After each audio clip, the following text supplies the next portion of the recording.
Soot on the cheeks, the whole thing. Soot on the cheeks, a wire brush, maybe a little bit of a Cockney accent, dancing on a rooftop. It's gritty, it's manual labor, it's old world. I can see it. It's a very visceral blue-collar image. Yeah. Dirt under the fingernails, physical exertion. Exactly.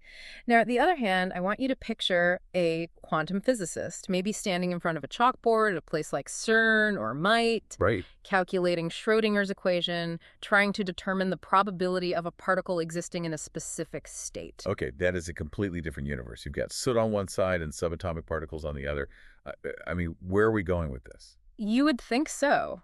But the document we are analyzing today argues that if you want to be in the top 1% of service technicians, not just good, but elite, you have to merge those two worlds. No way. You have to be a quantum chimney sweep. It sounds like a setup for a joke, doesn't it? A physicist and a chimney sweep walk into a bar. It really does.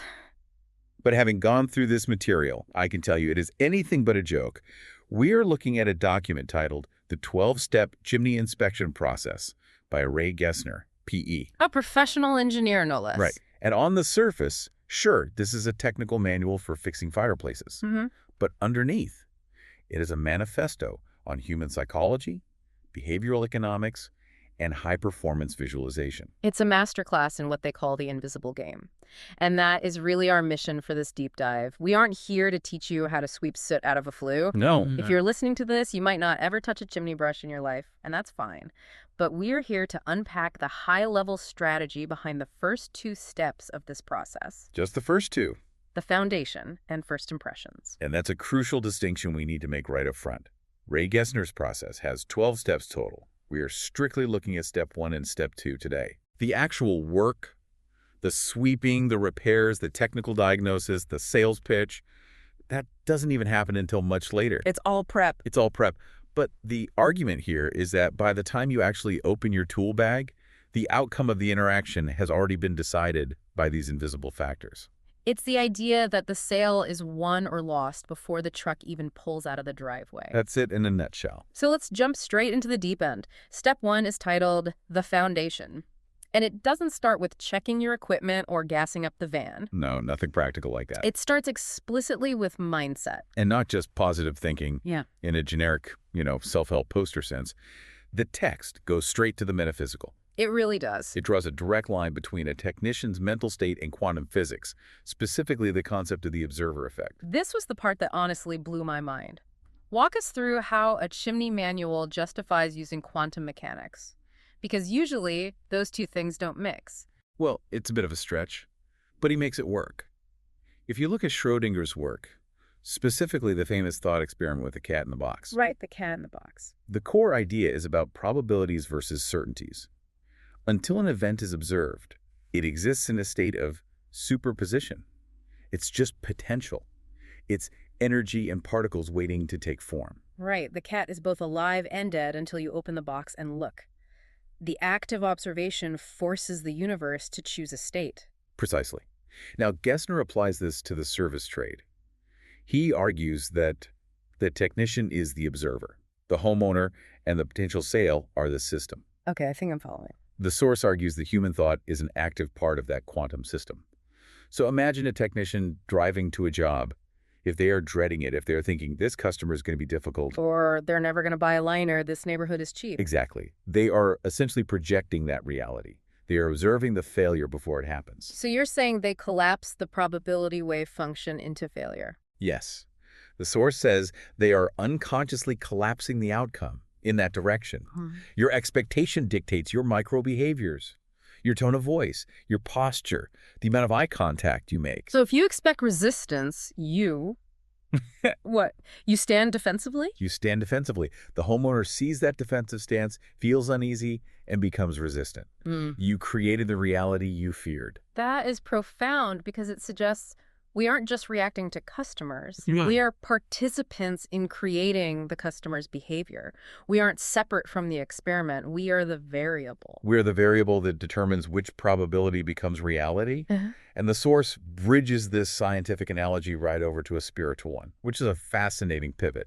It brings up the biblical concept of faith, specifically the verse about faith moving mountains. Right, but it frames it in a very secular, practical way for sales. It's not telling you to, convert the customer. Not at all. It's telling you how to convert yourself. Exactly. It defines sales faith not as religious belief, but as a trust in the law of cause and effect.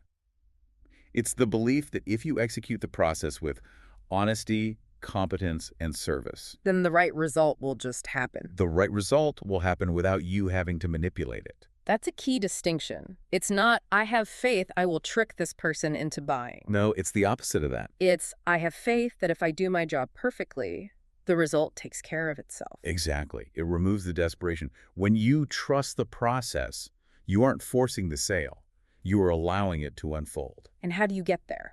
To that level of trust? Well, to get to that level of trust, the source moves to a very tactical tool, visualization. Ah, okay. And it compares the chimney technician to an NCAA football champion. I loved this analogy because it elevates the trade. It treats the technician like an elite athlete. It is. It's not just blue-collar work, it's performance. And the neurology supports it. Elite athletes don't just practice physically. They rehearse success mentally. They visualize the catch, the throw, the touchdown thousands of times. Sure. By the time they step on the field, their body is just following a script their mind has already written. So for our technician, this means visualizing the inspection before they even ring the doorbell. It means running the movie in your head. Seeing yourself explaining the problem clearly, seeing the homeowner nodding and understanding. Seeing the signature on the invoice. Seeing the signature on the invoice. Yeah. If you don't run that mental script, you are walking in there improvising. Right. And in a high-stakes environment, which someone's home always is, improvisation breeds uncertainty. Uncertainty smells like incompetence to a homeowner. But we have to be realistic here. Not every job goes well. Of course not. You have rude customers, you have traffic, you have tools that break. The source talks about negative energy. How do you handle the quantum collapse when reality punches you in the face? This is critical. The source calls that lingering frustration poisonous energy. Let's say you had a terrible interaction at the 9 job. The client yelled at you. Okay. If you carry that energy into the 11 job, you have already poisoned the probability of that second interaction. Oh, wow. You've collapsed the outcome negatively before you've even parked the truck. So you need a reset button. You can't just let it bleed over. You need emotional hygiene. Yeah. You have to consciously recognize, I am angry. Yeah. Release it, and then replace it with purpose. And how do you do that? The source suggests focusing on gratitude, being grateful for the opportunity to serve the next client. It sounds fluffy, I know. A little bit. But it resets the nervous system. It grounds you back in sales faith rather than fear or resentment. Speaking of the nervous system, that's the perfect transition to the second pillar of the foundation. We've talked about the mind, but the source makes a hard pivot here to the biological instrument. You cannot be a mental giant if you are a physical wreck. Right. The body supports the mind. Gessner is very clear here. This is an athletic profession. And the first thing on the list isn't deadlifts or cardio. No. It's sleep. Sleep. And I found the framing here really interesting. Usually when we hear about sleep in business contexts, it's about productivity. Sleep so you can work harder. Right. Here, it's framed as risk management. It's a safety tool. Exactly. Think about the environment. These technicians are 30 feet in the air, balancing on a steep roof pitch, holding heavy tools, maybe near electrical lines. Yeah, that's not a desk job. The source emphasizes that lack of sleep leads to slower reaction times and irritability. If your reaction time is off by a fraction of a second, you fall. Wow. That's a catastrophic failure. And the irritability factor is huge for sales, too. I can see that. Huge. A sleep-deprived nervous system is reactive. It views neutral stimuli as threats. So a simple question from a homeowner. Right. If a homeowner asks a tough question, a well-rested technician hears curiosity. An exhausted technician hears an attack. And that changes everything. That changes the answer, which changes the trust, which kills the sale. And there is the fuel diet. The source gets pretty specific about the sugar versus protein battle. It contrasts the crash diet with the fuel diet. Yeah. If a technician is stopping at a gas station and grabbing a donut and an energy drink for lunch... Which, let's be honest, is easy to do on the road. So easy. But They're setting themselves up for a biological failure. The dreaded 2:00 p.m. crash, we've all felt it. Exactly. When that blood sugar crashes, you get brain fog. The source connects this directly to communication. A technician with brain fog cannot explain complex thermodynamic issues to a homeowner. They stumble, they lose their train of thought. And again, if you can't explain the problem clearly, the customer won't trust your solution. They just won't. It mentions hydration, too, which feels basic, but the stat was alarming. Even a 2% drop in hydration leads to a significant decline in cognitive function and focus. It's not just about being thirsty. No. It's about your brain's ability to process information. If you are dehydrated, you are literally not smart enough to handle a high-level inspection. The source uses the term industrial athlete to describe the job. I really like that rebranding. It validates the physical demand.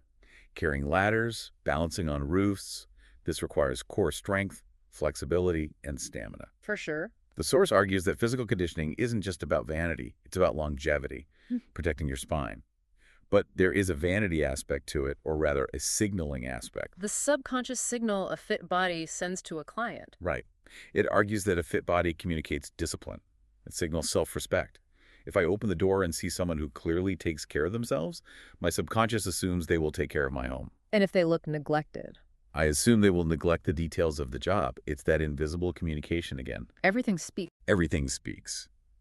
Which brings us to the strict prohibition on substances, alcohol and drugs. And it's not just don't drink on the job. The source targets the night before. Yes.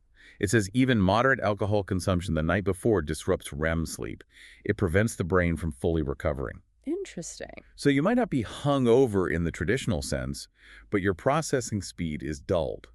In a safety-critical profession, anything that dulls awareness creates liability. You're just not sharp. You are introducing chaos into a system that requires precision. So we've got the mindset tuned to the right frequency. We've got the biological instrument fueled and rested. Now we move into the third pillar of the foundation, logistics and pregame prep. This is where the abstract becomes concrete. This is all about removing friction. The source suggests a day-before ritual, things like pre-filling invoices. Why does it matter when you write the customer's name on the form? It's about the attention economy. When you arrive at a job, your cognitive load is high. You're assessing the house, the safety, the client's mood. A lot is going on. A lot. If you are also trying to remember how to spell the street name or fill out administrative boxes, you are splitting your focus. You're distracted. You're distracted. If you do the paperwork the day before, you arrive with 100% of your attention available for the client. It turns a reactive day into a controlled one. Reactive versus controlled. That's a great way to put it. And then there is the digital reconnaissance. This felt very modern spycraft. It is. Using technology to scout the battlefield. The source recommends checking Google Earth, Zillow, aerial maps before you even leave your house. What exactly are they looking for? Practical things first. What is the roof pitch? Is it a 2-story or a 3-story? Where can I park? Basic logistics. Right. You don't want to arrive and realize your ladder is too short. That looks amateur. But there's a deeper layer, the history of the home. Checking when it was last sold. Right. If Zillow says they bought the house 6 months ago, you know they probably don't know the history of the fireplace. So you have to start from square one. You need to educate them from scratch.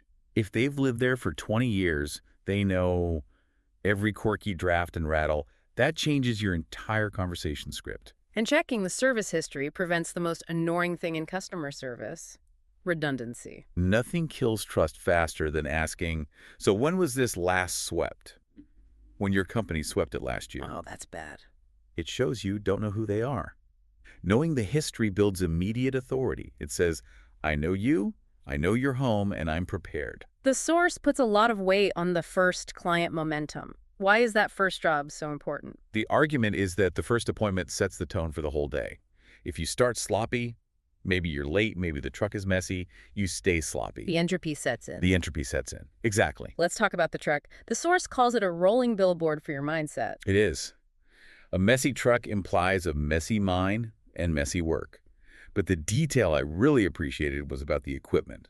The ladders. Strapping down the ladders. Why is that so important? I mean, as long as they don't fall off, who cares? It's auditory.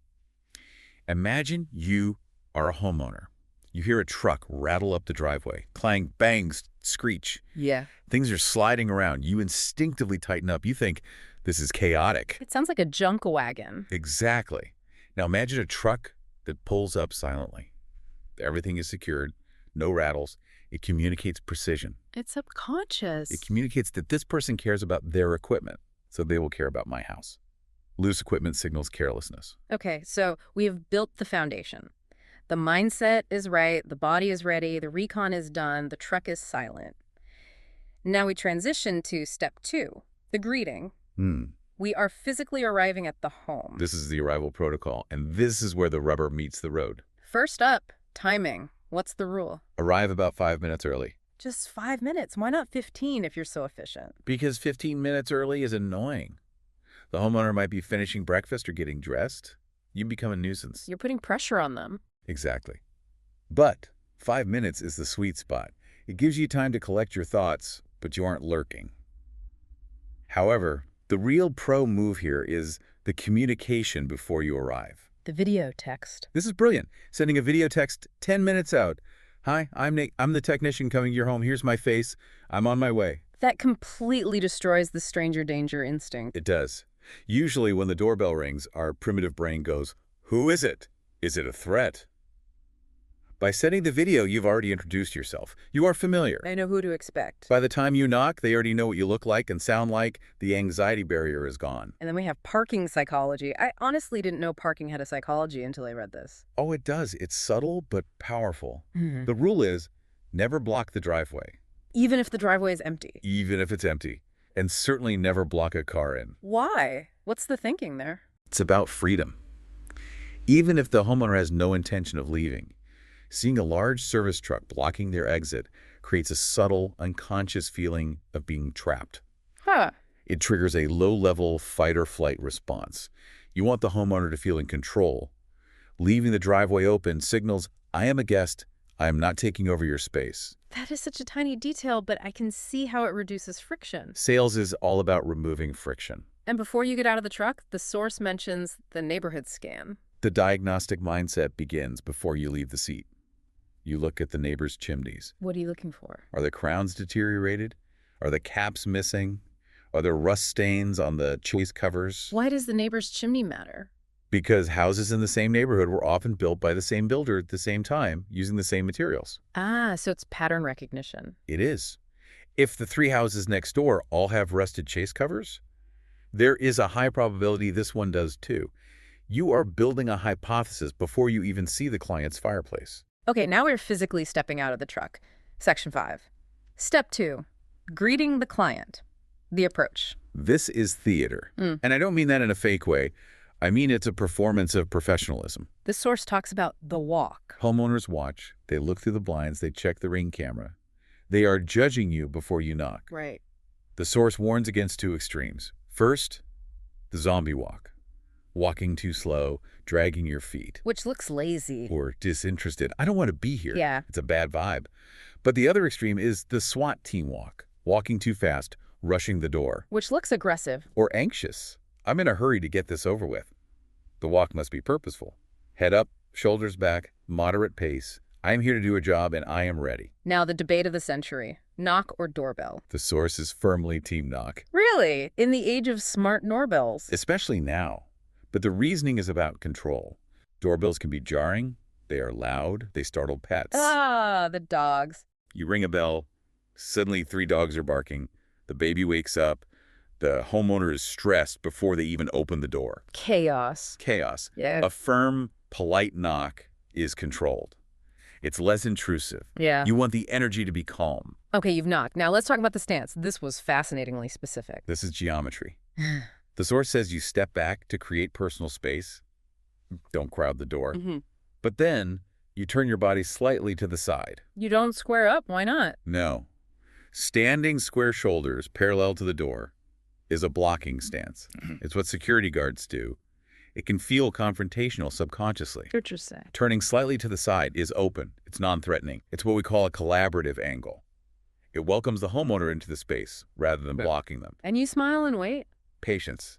Give them a minute. Don't pound on the door again after 10 seconds. That screams impatience. Okay, the door opens. We are now in section 6, the interaction, crossing the threshold. First impressions are formed in seconds. What's the first thing out of your mouth? The client's name. Address them by name immediately. Hi, Mrs. Johnson. It validates that you are at the right place and you know who they are. And then the source says to state the specific mission. I am here for the NFPA Level 2 inspection you ordered. This is crucial. Don't just say, I'm the chimney guy. By citing the specific code NFPA Level 2, you are establishing technical authority immediately. You sound like you know what you're doing. You are a professional, executing a specific protocol that they requested. It validates their decision to hire you. And you need to reassure them about time. I understand your time is valuable. It tells them you aren't going to loiter. You are efficient. The source mentions visual props, flashlight, and clipboard. In hand, not in the pocket. In hand. Why? What does that signal? It signals readiness. If I show up with empty hands, I look like a visitor. If I show up with a clipboard and a flashlight, I look like an inspector. Right, you're there for a purpose. It visually reinforces the idea of a structured service. It focuses the homeowner's attention on the work to be done. Okay, entering the home. Always ask permission. May I come in? It seems obvious, but it establishes boundaries and respect. You are entering their sanctuary. Now, once you're inside, the source talks about the authentic compliment. This can be tricky terrain. It can. If you just say nice house, it sounds like filler. It sounds fake. The source argues you have to find something genuine. Like what? Look at the natural light. Look at the craftsmanship of the floor. Look at the landscaping. Something specific. And spotting personal connection. This is the highest level of rapport. Yeah. Sports memorabilia, art, family photos. Is this just schmoozing? Is it just trying to butter them up? The source argues it's not small talk. It's humanization. If you see a framed jersey of a team you know or a guitar in the corner and you mention it, you are no longer a transactional service provider. You're a person. You are a human being connecting with another human being. It breaks down the salesman versus customer wall. But you can't stay there all day talking about football or guitars. You have a job to do. Right. You have to pivot. The pivot to business. How do you do that smoothly without being rude? You guide the conversation back to the fireplace, and the source suggests a technique called the lookup. What is that? It's narrating your actions. You explain the first move before you do it. So I'm going to start by looking up the damper to check the condition. Why explain it? Why not just do it? Because if you just walk over and stick your head in the fireplace, it looks weird. It's abrupt. If you say, I'm going to check the damper now, it's a procedure. It makes it professional. It frames the action as a professional. It keeps the homeowner in the loop so they don't wonder what you're doing. And finally, the interview. This is where you frame your questions. You need to ask about usage. How often do they burn? What kind of wood? Have they had smoke problems? But you have to be careful. You don't want it to sound like an interrogation. What did you do to this fireplace? Exactly. You frame these as diagnostic tools. You say, to help me diagnose this correctly, I need to know a little about how it's been used. It makes them part of the team. It makes the homeowner a partner in the solution rather than a suspect in a crime. It invites them to help you solve the puzzle. It is incredible how much detail is packed into just getting inside the house. It really is. We haven't even touched a tool yet. We haven't swept a single ounce of soot. We haven't climbed a ladder. Nothing. That is the wild part. So let's recap this deep dive. We looked at steps 1 and 2 of Ray Gessner's process. The foundation and the greeting. And the big takeaway is that the work is 90% invisible. It's the invisible game. It's mindset managing the quantum probability of success. It's biology tuning the instrument with sleep and diet. It's logistics, the prep that turns chaos into control. And it's the choreography of the arrival, the parking, the stance, the greeting that establishes trust before the technical work ever begins. The source's philosophy is that knowledge is valuable only when applied. Confidence comes from preparation, not tricks. And looking at this, you realize that professionalism isn't a badge you wear. It's 1,000 tiny decisions you make before anyone is watching. That leads me to the final thought for our listeners. We've been talking about chimney sweeps, but most of us aren't cleaning flues. No. But we're all engaging in invisible steps in our own careers. Exactly. So here is the provocative thought to take with you. If this level of quantum visualization, biological tuning, and psychological framing is required just to greet a customer for a chimney sweep, what invisible steps are you missing in your own profession? How many outcomes are you collapsing in the wrong direction because you didn't manage your mindset or your energy before you walked into the meeting room? That is a question worth answering. And remember, this was just step 1 and 2. There are 10 more steps in this process where they actually get to the cleaning and the sales. We will definitely have to revisit those. The technical side is just as fascinating. Okay. We are going to hit pause on your training session for just a minute. I know you're probably deep in the weeds of, a flu liner tutorial or something, but we really need to talk about who is actually producing all of this content. Right. If you're here watching these videos, you're already getting the benefit of the training. But there's a much bigger ecosystem behind this YouTube channel. We're looking at chimneysweeps.com, and it's pretty clear this isn't just a media company. It's more like a funnel, a vetting engine for the industry. That's a really important distinction, because usually with these online directories, you just pay a fee, you get your pin on a map. Is that what's happening here? Is this just another pay-to-play model? No. The documentation we have suggests it's the opposite. It seems like they're trying to solve that classic low-bidder problem that plagues the trades. They're not looking for advertisers. They're building a vetted network. And that standard, it seems to come directly from the founder, Ray Gessner. I was looking at his bio. You don't often see this kind of background. It's this mix of high-level academic engineering and, actual trade mastery. You usually get the guy in the office or the guy in the truck. Exactly. And that combination is really the key here. Ray isn't just some tech guy. He has a master's degree in civil engineering. He's a licensed professional engineer, a PE in multiple states. But he also holds master licenses, HVAC, gas fitter, plumber. And he's a certified home inspector through NACI. So he's looking at a chimney as both a structural engineer and as a hands-on inspector. But how does that actually translate to the platform? Is it just good branding? It seems to be baked right into the gatekeeping. Because he understands the physics, the code, the actual science behind it, the platform can enforce a technical standard that, a simple lead gen site just couldn't. Which brings us to their whole gold standard vetting process. Okay, right. So for the professionals listening right now, the ones who are already doing great work, how does the platform actually verify that? How do they filter out the noise? Well, it starts with the basics, the non-negotiables. You have to have the proper licensing, general liability insurance, workers' comp, all of that. The table stakes. Exactly. Yeah. But the real barrier to entry is the CCI exam, the Certified Chimney Inspector Test. And this isn't just one of those watch a video and click a button certifications. Oh, far from it. Ray Gessner developed this exam himself to test for technical accuracy, safety knowledge. It's designed to be difficult. It's a filter, plain and simple. It ensures that if a homeowner finds you through them, they're not just getting a name from a list. They're getting someone who passed a really tough technical evaluation. Okay, so let's say a listener runs that gauntlet. They've got the insurance, they study, they pass the CCI exam, they're in. What's the actual utility for them? Why jump through all those hoops instead of, say, just buying more Google ads? Because it shifts you from just being listed somewhere to being part of an operational support system. The sources show a few key benefits. First, there's the proprietary inspection report software. Which I'm guessing is based on those same engineering standards we were just talking about. Precisely. It automates the reporting, so your paperwork has the same rigor as the inspection itself. Then there's the community. You get access to these monthly online forums, mentorship, networking. It's like a mastermind group for ethical operators. And that brings us to getting the actual clients. Let's talk about the number 833-CHIMNEY. That's the engine. The website, that phone number, they drive homeowners who are specifically looking for qualified professionals. These are not people just shopping for the cheapest price. They're looking for vetted expertise for big jobs, relining, structural engineering inspections. So it creates this kind of feedback loop. You watch the free training, like the video you're probably watching right now, to get better at your job. Then you pass the exam to prove you're good. And then the platform sends you customers who actually value and are willing to pay for that expertise. It helps the good guys build stronger businesses because they finally stop competing with the companies that are just cutting corners. It really elevates the trade. So I guess here's the challenge for everyone listening. You are sitting here right now. You're learning for free from one of the best sources in the world. But the real question is, are you ready to capitalize on it? Are you good enough to pass that CCI exam, to join the network, and be recognized as one of the best? If you think you're operating at that level, head over to the site. Click Join Us.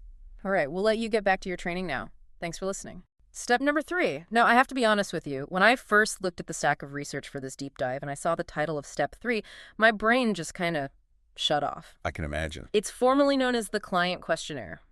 It doesn't exactly scream excitement, does it? It screams the DMV. It screams bureaucracy. It sounds like something you just want to get over with so you can do the real work. But the source material we're looking at today, Mastering the Client Questionnaire for Chimney Professionals, makes a pretty bold claim. It argues that if you think this is just paperwork, you are losing money. Absolutely. The source makes it clear that this isn't an administrative hurdle.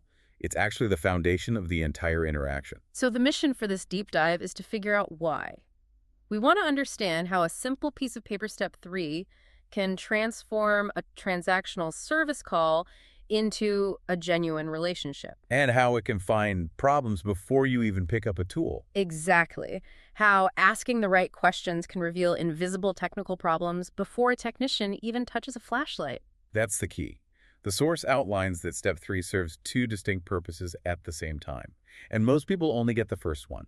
Which is? Well, obviously, you need to gather background information. You need data. But the second purpose, and this is the part that is a masterclass in psychology, is building rapport. It's the bridge. It is the bridge. And when it's done correctly, the source says this step shouldn't feel like an interrogation. It should feel natural, efficient, and professional. Okay, so let's set the scene for the listener. Steps 1 and 2 have already happened. The technician has arrived. They've done the greeting, put on the shoe covers. Now we're at step 3. What does this physically look like? Well, the source is weirdly specific about the format. It is, isn't it? It is specific, Yeah. and for a very good reason. The source recommends a printed 8.5 by 11 flyer, front and back. Okay, I have to push back on this immediately. It's 2026. Why are we talking about printed flyers? Why not an iPad? Right. Why not just asking the questions off the top of your head? It does seem counterintuitive, right? Yeah. But there is a psychology to the printed page that a tablet just can't match in this specific context. How so? Well, think about the homeowner's mindset. A stranger is in their house. They're likely worried about a problem or, worried about the cost. If a technician walks in and just starts firing random questions at them, what does that feel like? It feels aggressive, or it feels like they're fishing for something to charge me for. Exactly. It feels arbitrary. But holding a printed standard document, that signals something completely different. It signals a standardized, organized process. It legitimizes the questions. Precisely. It tells the homeowner, I'm not singling you out. This is the protocol. This is how we ensure safety and quality for everyone. It immediately establishes professionalism. It's the difference between a doctor asking, "So what's your deal?" and a doctor holding a clipboard saying, "May I take your history?" Yes. One feels casual, the other feels clinical and professional. Right. And there's a practical benefit the source mentions that I think is really important. Efficiency. It prevents fumbling. Oh, the fumble. We've all seen it. The guy tapping on the screen. Trying to unlock a tablet, or the app crashes, or scrolling through screens, or hang on, let me find the right field. It just kills the momentum. It does. The source emphasizes that the technician needs to be able to write answers quickly. It keeps the interaction moving, and it shows respect for the client's time. And think about eye contact. Oh, that's a huge one. If I'm tapping on a screen, I'm looking at the screen, if I have a clipboard, I can glance down, make a check mark, and be back to looking you in the eye in half a second. You're engaging with the human, not the device. Exactly. So we've got the prop, the 8.5 by 11 flyer. It's old school tech for a new school psychology. Now, let's get into the actual content. The source breaks this questionnaire down into phases. Phase 1 is what they call the foundational questions. Right. And the strategy here is interesting because these questions are intentionally basic. They are brief. Low barrier to entry. Exactly. Yeah. You don't want to overwhelm the client right out of the gate with complex technical queries. You don't want them to feel like this is going to be a long, painful ordeal. So looking at the source, these are questions like, when was the chimney last cleaned or inspected? Simple facts. How often do you use the appliance? Things the homeowner knows the answer to instantly. Have there been any problems? Any unusual odors? Any signs of water leakage? Now, to the untrained ear, those sound like yes-no questions. Check the box, move on. Right. But here is where the deep dive perspective comes in. The source says these questions aren't just for data entry, they open the door. Open the door to what? To stories, to the narrative history of the house. If you ask, have you noticed any unusual odors? The client rarely just says yes. They'll say something like, They say, it's funny you ask because every time it rains, the living room smells like wet campfires. uh-huh. And suddenly you aren't just filling out a form. You're solving a mystery together. Correct. You're getting insight into the system's condition that you might not see just by looking at the brick from the outside. And more importantly, you are strengthening trust. How does asking about a smell build trust? Because it validates their experience. If they have been smelling something funky and they maybe felt a bit crazy about it, when the professional asks, do you smell odors? It signals, I know what goes wrong with these systems. I know what to look for. It makes the invisible visible. It shows competence before you've even opened your tool bag. That's it, exactly. Okay, so we've established the baseline. We've broken the ice with phase 1. Now, the questionnaire pivots. The source describes the next set of questions as being focused on deeper information gathering. This is phase 2, and this is where we really see the expertise come into play. The source explains that these questions connect the homeowner's subjective experience, what they see and feel, to the chimney's objective performance. I love that distinction, subjective experience versus objective performance. Let's unpack the specific diagnostic questions the source lists because they carry a surprising amount of technical weight. Let's do it. First one, have you had trouble opening the damper? Now, for our listeners who might not know, the damper is just that little door inside the chimney. Right. A seemingly simple mechanical question. But think about the implication. If the answer is yes, what does that really tell the technician? Yeah, I mean, the handle is stuck. It tells them why it might be stuck. It reveals potential corrosion, warping, maybe a bad installation. But deeper than that, if it's rusted, it indicates water entry. So before the technician has even put a flashlight up there, they already have a hypothesis. I bet there's water damage. Exactly. They're already diagnosing. They're building a mental model of the chimney's health based solely on the homeowner's struggle to move a handle. It turns a symptom into a lead. Exactly. It guides the actual inspection that comes later. Okay, next question. Have you heard animals? This is a big one. And it's not just about the annoyance of, scratching sounds. Right, nobody wants a raccoon in the living room, but why is this a diagnostic question? Yeah, because for the technician, hearing animals tells a very specific story about the top of the chimney. It almost always means there is a missing cap or a damaged screen. So there are open entry points? There are open entry points. And if a squirrel can get in... then nesting material can get in, leaves can get in. Right. And as Osos points out, this leads to blockages, odors, and significant fire hazards. So again, the client hears scratches, the technician translates that to fire hazard and missing cap. It's translation. They are translating client symptoms into technical problems. What about this one? Does smoke enter the home? Critical. This is about physics. This is about air pressure. If smoke is coming back into the room, we are looking at drafting problems. So that could be a blockage. It could be a physical obstruction, or it could be negative pressure, where the house itself is actually sucking air down the chimney because it's too airtight. This question helps the technician decide what to test for later then. Exactly.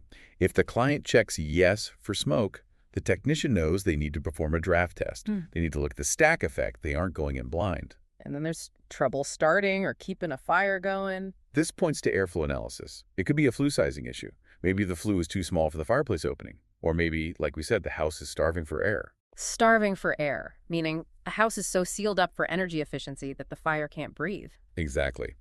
No combustion air, the fire dies. It's amazing how much information is packed into these 4 or 5 questions. It's like a doctor taking a history. Does it hurt when you do this? Reveals the underlying pathology. That is the perfect analogy. And there's one more question in this section that I think is brilliant. It's the educational twist. Oh, right. The source mentions asking if the client wants tips or instructions on operation. Would you like us to go over how to operate your fireplace? Which seems polite, but it does something else, doesn't it? Because I'm guessing a lot of people actually don't know how to use their fireplace correctly. Many don't, but nobody wants to be lectured. By offering it as a service, would you like tips? It positions the technician as a teacher. The source says it shows you're a trusted professional focused on education, not just a repair person. It changes the dynamic from transactional fix-it to collaborative help me understand it. Exactly. It says, I care about your experience with this appliance, not just the appliance itself. So that wraps up the diagnostic phase. But step 3 isn't done yet. The source says we now shift into the human element. This is phase 3. And this is where the questionnaire moves from yes-no, or specific data points, to open-ended questions. The source puts it really simply. People want to speak. They do. And in a sales process, or really any service interaction, we often forget that. We get so focused on telling the client what we know that we forget to let them talk. The source highlights a rule here. Listening is just as important as explaining. It's more important, maybe. When a homeowner feels heard, the inspection becomes collaborative. If you just walk in, look around, and hand them a quote, that's a transaction. And you can price shop a transaction. But a relationship? A relationship is sticky. If you sit down Ask them open-ended questions and actually listen. That builds loyalty. There's a specific tip in here that I think is so small but so powerful. The source says, use the client's name. It's the sweetest sound in any language, right? So, Sarah, tell me about versus just, so tell me about, it just feels different. It reinforces respect. It stops the script from feeling robotic. It forces the technician to be present in the moment with that specific human being. And then we get to what I'm calling the ultimate value question. The source says this is the most important open-ended question you can ask. What is the most important factor regarding your fireplace? It's such a simple question, but the answers can be wildly different. And this is where the masterclass part really comes in, because until you ask this, you are just guessing what the client cares about. The source lists some great examples. Right. Because as technicians, we assume everyone wants a fireplace for the same reason, to burn wood and get hot, right? Right. Fire equals heat. Simple. But that's a massive assumption. It's often not true. So let's look at the list the source provides. Some people, yes, are focused on heating the home, they want BTUs, or trying to lower their gas bill. But then you have the person who answers, I just want a romantic atmosphere. Visual appeal. They don't care if it heats the house. In fact, they might hate it if the room gets too hot. They just want it to look pretty on a Friday night. Exactly. Then you have the pragmatist, emergency heat during power outages. That person isn't thinking about romance. They're thinking about survival. They're thinking about frozen pipes. And then there's resale value. I'm selling in 6 months. Just tell me it passes inspection so I can list the house. Or the social butterfly, entertainment space. They want the fireplace to be the centerpiece of a Christmas party. So why does this matter? Why does the technician need to know if I'm a romance person or a survival person? We haven't even found any problems yet. Because of what comes later. The source explains the payoff. Once you know why they use the fireplace, you can tailor your recommendations to align with their priorities. Can you give me an example of how that changes the conversation? Sure. Let's say the technician does the inspection and finds that the chimney needs a liner repair. It's a safety issue. It costs a few $1,000s. Okay, nobody wants to hear that. Right. Now, if you are talking to the emergency heat person, you frame the recommendation around reliability. You say, Sarah, you mentioned that emergency heat is your priority. Right now, this liner is compromised. If the power goes out in February, it's not safe. We need to fix this so you can trust this fireplace to keep your family warm. That hits home. That connects the repair to my specific fear. Exactly. But if you say that to the resale value person, they might just glaze over. For them, you frame it differently. You say, fixing this liner now ensures you won't get flagged during the home inspection when you sell. This could delay closing or force you to lower your asking price. Same repair, same price, totally different sales pitch. Same technical reality, different human reality. And you only get access to that human reality if you ask that open-ended question in step 3. It really highlights that this isn't just about chimneys, it's about value. And value is subjective. It is. A fireplace is just a box of bricks until a human gives it meaning. Step 3 is about uncovering that meaning.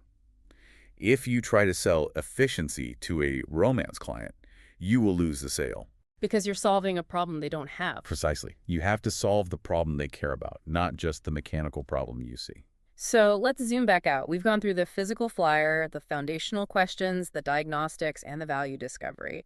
It's a lot for one sheet of paper. It is a heavy lifter. It does a lot of work in about 5 to 10 minutes. Let's recap what we've learned today about step 3 of this 12-step process. Well, primarily we've learned that the client questionnaire is not administrative. It is strategic. It bridges the gap. It bridges the gap between the technical inspection, the bricks and mortar, and the human connection.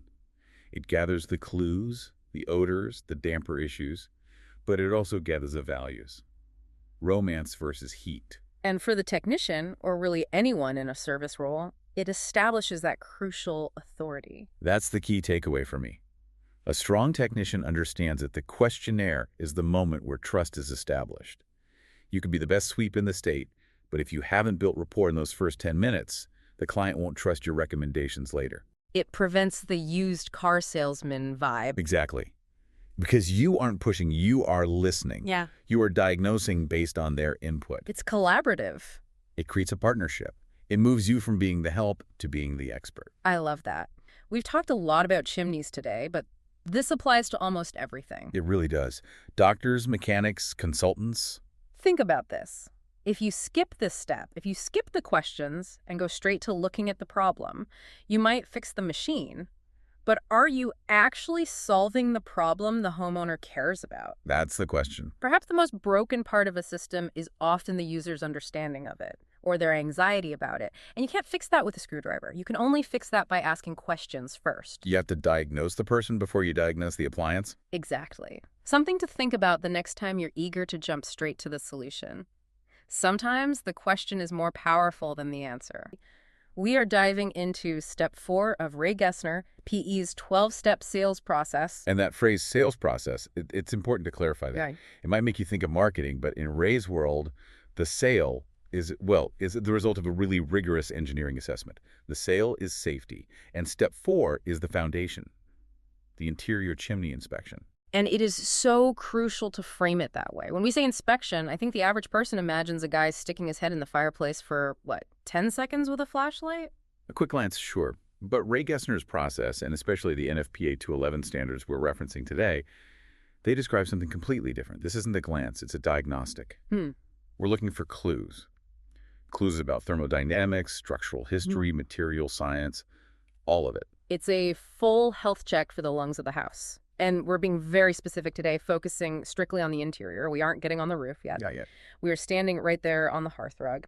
We have a stack of documents here, primarily the NFPA 211 Comprehensive Chimney Inspection and Maintenance Standards and Gessner's Guide.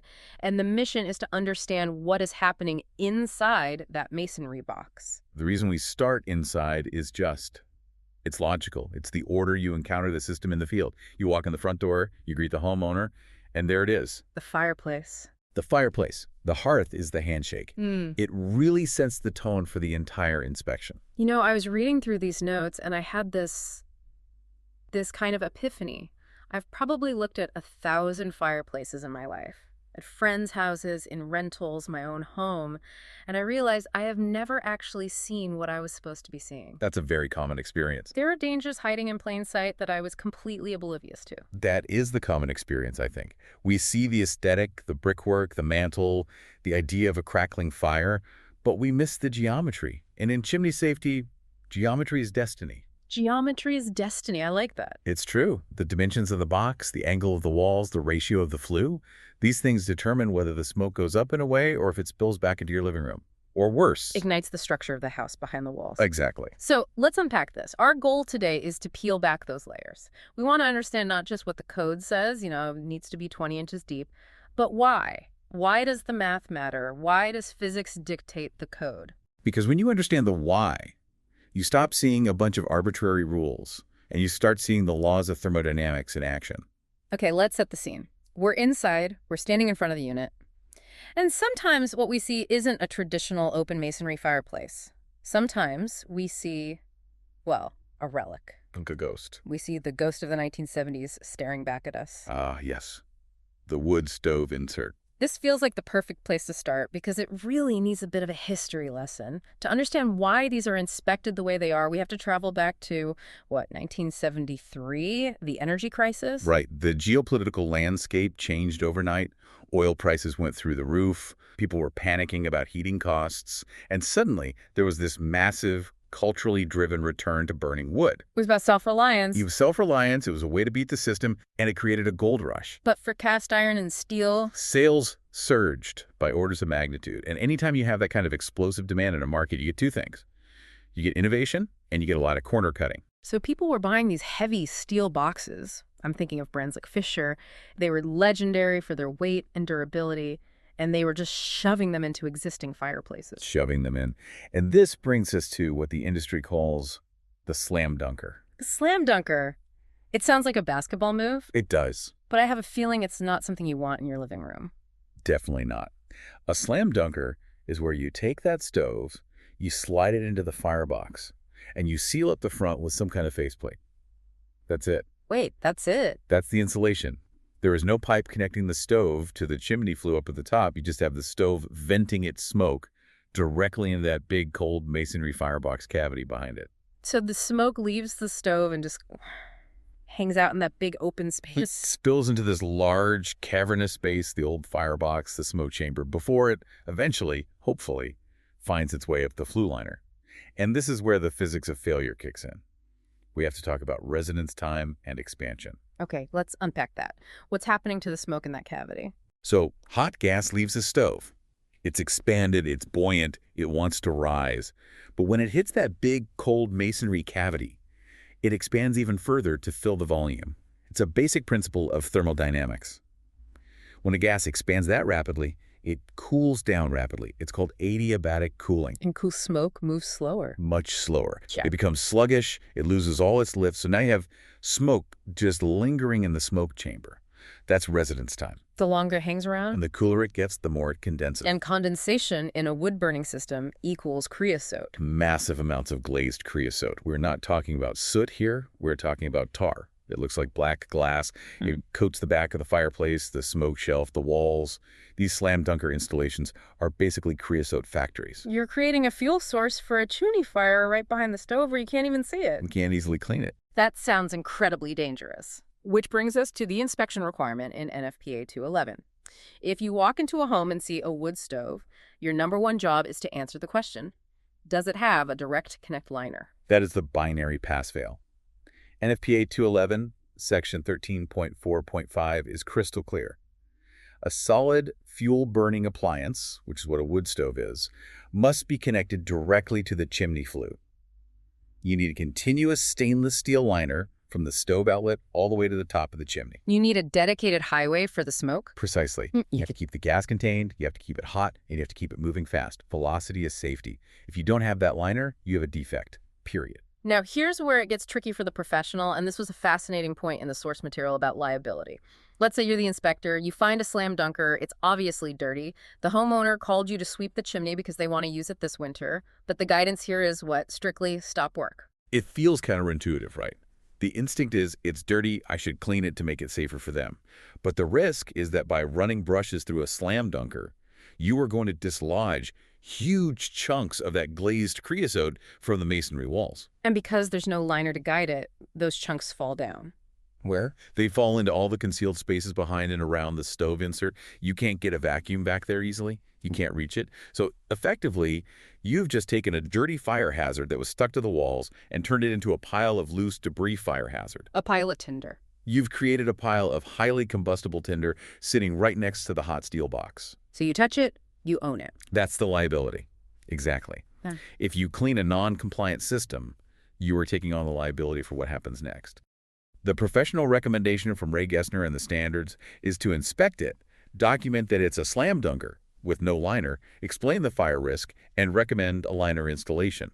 But you do not sweep it until that liner is installed. That is a tough conversation to have with a customer who just wants their chimney swept for $150, but it sounds like it's the only responsible one. It is. You are prioritizing their long-term safety over their short-term convenience. You have to explain that the system itself is the problem, not just the soot. Okay, so let's assume we're moving past the stove. Maybe it's an open fireplace, or maybe we are discussing the liner that should be there. This brings us to step 4's focus on the geometry of airflow. We need to talk about liner sizing. This part fascinated me because it's pure math, but it determines if your house fills with smoke or not. It is the Goldilocks principle of chimneys. The liner has to be just right. Not too big, not too small. Okay, so if the liner is too small, I assume it's like trying to breathe through a coffee stirrer? The smoke can't get out? Exactly. You restrict the flow volume. The smoke physically cannot exit the house fast enough to match the production of the fire. So where does it go? It backs up, it spills into the room. And if it's too big. Now, I would have thought bigger is better, more room for smoke, right? That is the most common misconception. It's the same principle as the slam dunker. If the liner is too big, the hot gas expands to fill the space. As we just said, when gas expands, it cools. And as it cools, the draft slows down. It gets sluggish, and a slow draft allows soot to settle. So an oversized liner creates a dirty, sluggish chimney that doesn't draw well and builds up creosote.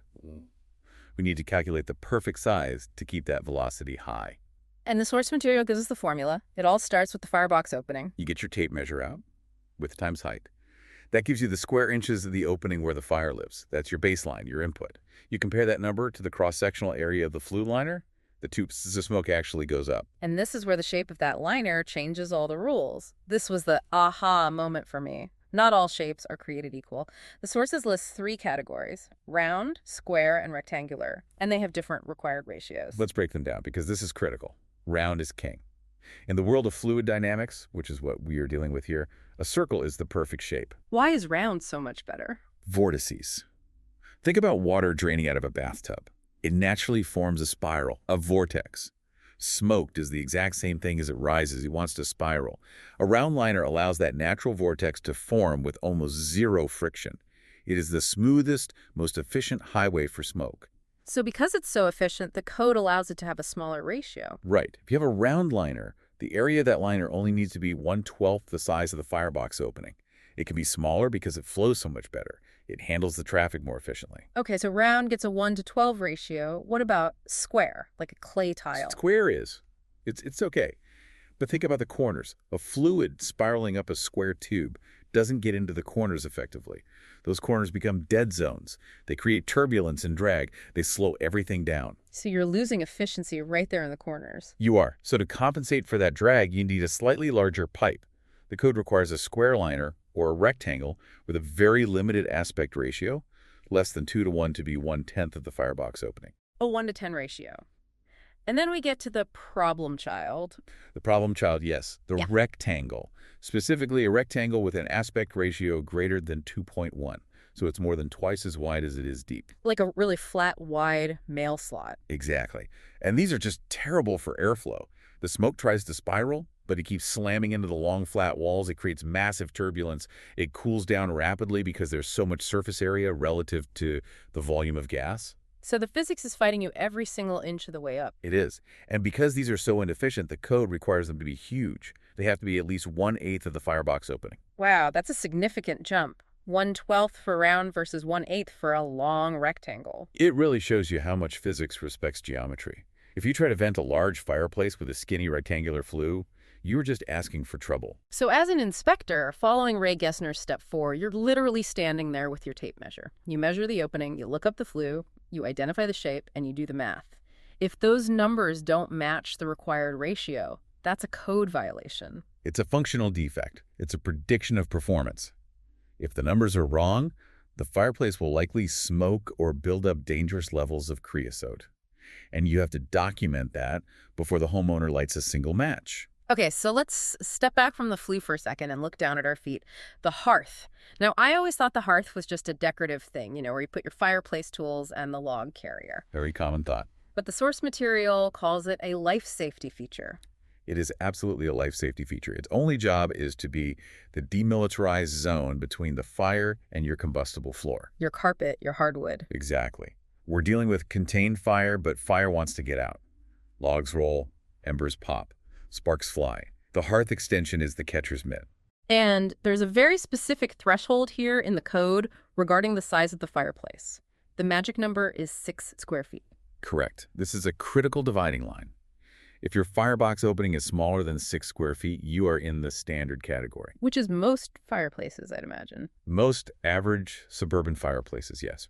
For those, the hearth extension needs to come out 16 inches from the front of the opening and extend 8 inches to each side of the opening. So 16 and 8. But if you have a big fireplace 6 square feet or larger, the rules change. The stakes get higher. A bigger box means bigger logs, more fuel, more heat output, and a much higher chance of a log rollout. So the code demands more protection. If you're at 6 square feet or up, you need 20 inches in the front and 12 inches on the sides. That 4-inch difference in the front going from 16 to 20 could literally be the difference between a scorched rug and a house fire. It often is. And it's one of the most common defects found in custom homes. A builder puts in a massive grand fireplace because it looks impressive, but he frames the hearth with the standard 16-inch extension because that's what he's used to doing. And that's an immediate fail. It's an immediate fail, a safety hazard. All right, moving up from the floor, let's talk about the mantle. This is another area where I think homeowners get into trouble, especially with DIY projects or aesthetic renovations. They want that big, rustic wood beam look. Or they want to mount a TV. Right, they want to mount a TV with a sound bar, so they just slap a big piece of timber right over the opening. And in doing so, they create a time bomb. This brings us to a very important concept, pyrolysis. This is a word every single homeowner with a fireplace should know. Pyrolysis. It sounds clinical. Unpack that for us. Pyrolysis is the chemical decomposition of an organic material like wood caused by heat. And here's the scary part. It happens without a flame. It is not burning, it is cooking. It's slow roasting. So if I have a wood mantle that's too close to the firebox opening, it gets baked a little bit every single time I have a fire. Exactly. And over months, over years, that wood changes chemically. It dries out completely. The volatile compounds are driven off. It turns into something much closer to charcoal or carbon. And here is the key insight. As wood undergoes pyrolysis, its ignition temperature drops. Wait. So wood that would normally catch fire at, say, 500 degrees Fahrenheit might, after years of this process, eventually catch fire at 250 degrees, or even 200. That is terrifying. It is, because eventually it can catch fire just from the radiant heat of the fire without a spark ever touching it. It effectively spontaneously combusts because its chemical structure has been fundamentally altered by years of overheating. That is why the clearance rules are so incredibly strict. So let's talk about those rules. The source material calls it the 12-inch zone. Right. It's a two-part rule. First off, nothing combustible within 6 inches of the opening, period. That is the no-go zone. Yeah. You cannot have wood trim. You can't have the paper on the drywall. You can't have a mantle leg within 6 inches of that firebox hole. Okay, so 0 to 6 inches is a clear zone. What happens above that? Between 6 inches and 12 inches above the opening, you have a sliding scale. The rule is you are allowed 1/8 of an inch of projection for every 1 inch of vertical separation from the opening. That sounds like a math word problem. Let's visualize it. If I want to put my mantle 8 inches above the opening. You're 8 inches up. Yeah. So you take 8 times 1/8. That gives you 1. Your mantle can only stick out or project 1 inch from the wall. 1 inch. That's not a mantle. That's a picture frame. Exactly. So if you want that big, chunky 6-inch deep beam, you have to do the math in reverse. You need to be much, much higher than 12 inches up the wall to meet that ratio. Yeah. It's all about creating distance between the fuel, the wood, and the plume of heat that rises and rolls out of that opening. The big takeaway is just keep the wood far away from the heat plume. Always err on the side of more clearance. Always. Okay, let's go deeper, literally. Let's go inside the firebox itself. Step 4 of the inspection process involves measuring the depth. And there's another magic number here from the code. 20 inches. IRC section R1001.6. The firebox must be at least 20 inches deep. This isn't an aesthetic choice. This is purely about capturing the smoke. Why 20 inches? Why not 18 or 22? Think about the way smoke curls off a log.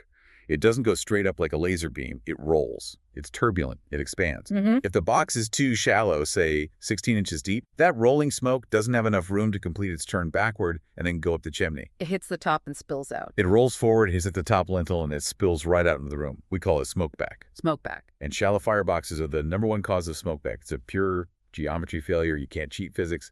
You don't give the smoke enough room to make the turn. It's coming out the front. Now, inside that firebox, we're looking at the walls, the bricks, and the mortar that holds them together. And there's a battle of materials going on in there. We have Portland versus refractory. This is a classic and very common construction error. Portland cement is fantastic for sidewalks, driveways, foundations. It is absolutely terrible for fireboxes. Why? What's the problem? 2 things. The first is thermal expansion. When you heat up a fire brick, it expands. It gets bigger. The mortar holding it in place needs to be able to expand at a similar rate, or at least tolerate that movement. And Portland cement doesn't do that. No. Portland cement is rigid and brittle. It fights the brick. When the brick expands from the heat, the Portland cement just snaps. It cracks. And eventually, the bond breaks completely. You end up with loose bricks. We call it the tearing apart of the firebox. And once that mortar is gone, you have gaps. Gaps where fire and heat can get through to the structure behind it. The other problem is heat resistance. Portland cement just breaks down under high heat. It becomes brittle and powdery. You can scrape it out with a screwdriver. So what's the solution? The solution is refractory mortar. It's an engineered calcium aluminate cement. It's specifically designed to move with the brick. It can take the heat shock cycle after cycle. It doesn't turn to powder. And water plays a big role here too, right? If you have a leaky chimney. Oh, water is the enemy of all masonry. But in a firebox, it's a disaster. If water gets into those joints and soaks the mortar, and then you light a big hot fire, that water turns instantly to steam. And steam takes up a lot more space than water. About 1,600 times the volume. It expands massively and instantly, and it literally blows the mortar out of the joints from the inside out. It's like a microscopic explosion happening all over the firebox wall. So if an inspector sees a lot of missing mortar, they might be looking at a water problem and a heat problem. Now, there are specific seams we need to check. The source material calls them the invisible seams, the lintel joint, and the profile seams. These are critical failure points that homeowners almost never look at. They're out of sight, out of mind. Describe the lintel joint for us. Where is it? Okay, the lintel is that heavy steel bar that supports the bricks across the top of the fireplace opening. You can usually see the bottom edge of it. The lintel joint is the horizontal seal, where the firebox masonry meets that steel bar on the inside. And why does it fail so often? Because steel and brick expand at very different rates when they get hot. The steel heats up and stretches and just cracks that rigid mortar right at the seam. If that joint fails, and it very often does, it opens a direct highway for heat and flame to go up and behind the mantel. Into the wall cavity. Straight into the wall cavity where all the wooden studs are. We have seen house fires start inside the wall because the lintel joint was missing a few inches of mortar. The fire in the box was fine, but the heat leaked out the top and found fuel. That is genuinely terrifying. What about the profile seams? Those are the vertical joints on the sides, where the firebox meets the face brick of the fireplace. Same principle. If those fail, heat migrates laterally or sideways into the framing next to the fireplace. These are called collar joints, and they have to be solid. As an inspector, if you can stick a screwdriver in that gap, you have a major safety defect. It's amazing how these tiny little gaps can lead to such catastrophic failure. Okay, let's look up. We are metaphorically lying on our backs inside the fireplace, looking up at the damper. This is the valve of the fireplace. The damper, right. It seems simple. It's either open or shut. Okay. But again, geometry rules everything. There is a height rule here that almost everyone misses. The bottom of the damper must be at least 8 inches above the top of the firebox opening. 8 inches? Why does it need that much of a vertical gap? It creates a reservoir, a holding tank for the smoke. When you first light a fire, the draft hasn't really established yet. The chimney is cold, the air isn't moving well. You get a bolus of smoke, a big puff. And it needs a place to go while it waits for the train to leave the station. Exactly. It needs a place to gather and pool while it waits to be sucked up the chimney. If the damper is right on top of the firebox opening, there is no reservoir. That initial puff of smoke has nowhere to go but straight out into your living room. It's a buffer zone. A critical buffer zone. And the damper opening itself, when you open the plate, it needs to provide at least 4 inches of free height. If it only opens a crack, you're choking the engine. You're restricting the flow. Now, for the inspection process itself, Ray Gessner is very, very specific here. You can't just look up and say, yep, that's a damper. You have to take it out. This is non-negotiable for a professional, level 1 inspection. Removal is mandatory. You cannot inspect the smoke shelf, which is right behind the damper if the damper plate is in the way. It's physically impossible to see what's back there. And this leads to what the notes call the cotter pin factor. The bane of every chimney sweep's existence. Yeah. That damper plate is usually held in by a simple metal cotter pin. But that pin has been sitting in a cycle of heat, soot, and moisture for 30 years. It's usually rusted into a solid lump of iron oxide. So you better bring pliers. You better bring pliers, penetrating oil, and most importantly, a bag of spare cotter pins. Because you are almost certainly going to break the old one getting it out. If you don't have a replacement, you can't put the damper back in, and you look very unprofessional. And the proof is in the photo. That's your quality control. You take a photo of the empty space after you've removed the damper and cleaned the shelf. It proves you did the work. It proves there is no debris left on the smoke shelf for the homeowner to see. Speaking of the smoke shelf, let's go there. We have the damper out. We're looking into what the outline calls the hidden chambers. What is the smoke shelf, and why do we care so much about it? The smoke shelf is that horizontal area right behind the damper. Its primary job is aerodynamic. It's there to stop downdrafts. If cold air blows down the chimney, the smoke shelf catches it and creates a swirling motion that sends it back up. It should be concave up, shaped like a bowl, to help redirect that air. But often it's not just an empty shelf, it's a trash can. It is the catch-all for the entire chimney. This is where we find the obstructions. Dead birds, squirrel skeletons, years of fallen leaves, glazed creosote that has flaked off and fallen down the flue, piles and piles of soot. If you don't remove the damper, you leave all that combustible material sitting right there, inches from the fire. It sounds like a pretty gross place. And structurally, I read that sometimes these shelves are built hollow. Yes, this is a very common construction defect. The blueprints might show a void space behind the fireplace to save on bricks, and the mason just builds the shelf over top of it, leaving it hollow. Right. But it should be solid masonry. Why does that matter so much? A couple of reasons. Resonance. If it's hollow, it can act like a drum and create turbulence in the airflow. But more practically, if debris falls into a hollow space through a crack in the shelf, you can never get it out. It becomes a permanent, hidden fuel pocket inside the chimney structure. Wow. Okay, so above the shelf, we have the smoke chamber. This is the funnel, right? The part that tapers from the wide firebox down to the narrow chimney flue. It's the transition zone. This is where the magic happens, or where the tragedy happens. The walls of this chamber must be at least 6 inches thick of solid masonry. 6 inches? That seems very thick. Why do we need that much mass there? Thermal mass. You want to keep the smoke as hot as possible so it continues to draft well. Thin walls lose heat rapidly to the attic or the outside air. Cold smoke equals creosote. But the thickness is also for fire containment. If you have a chimney fire, the smoke chamber takes a severe beating. It acts like a blast furnace.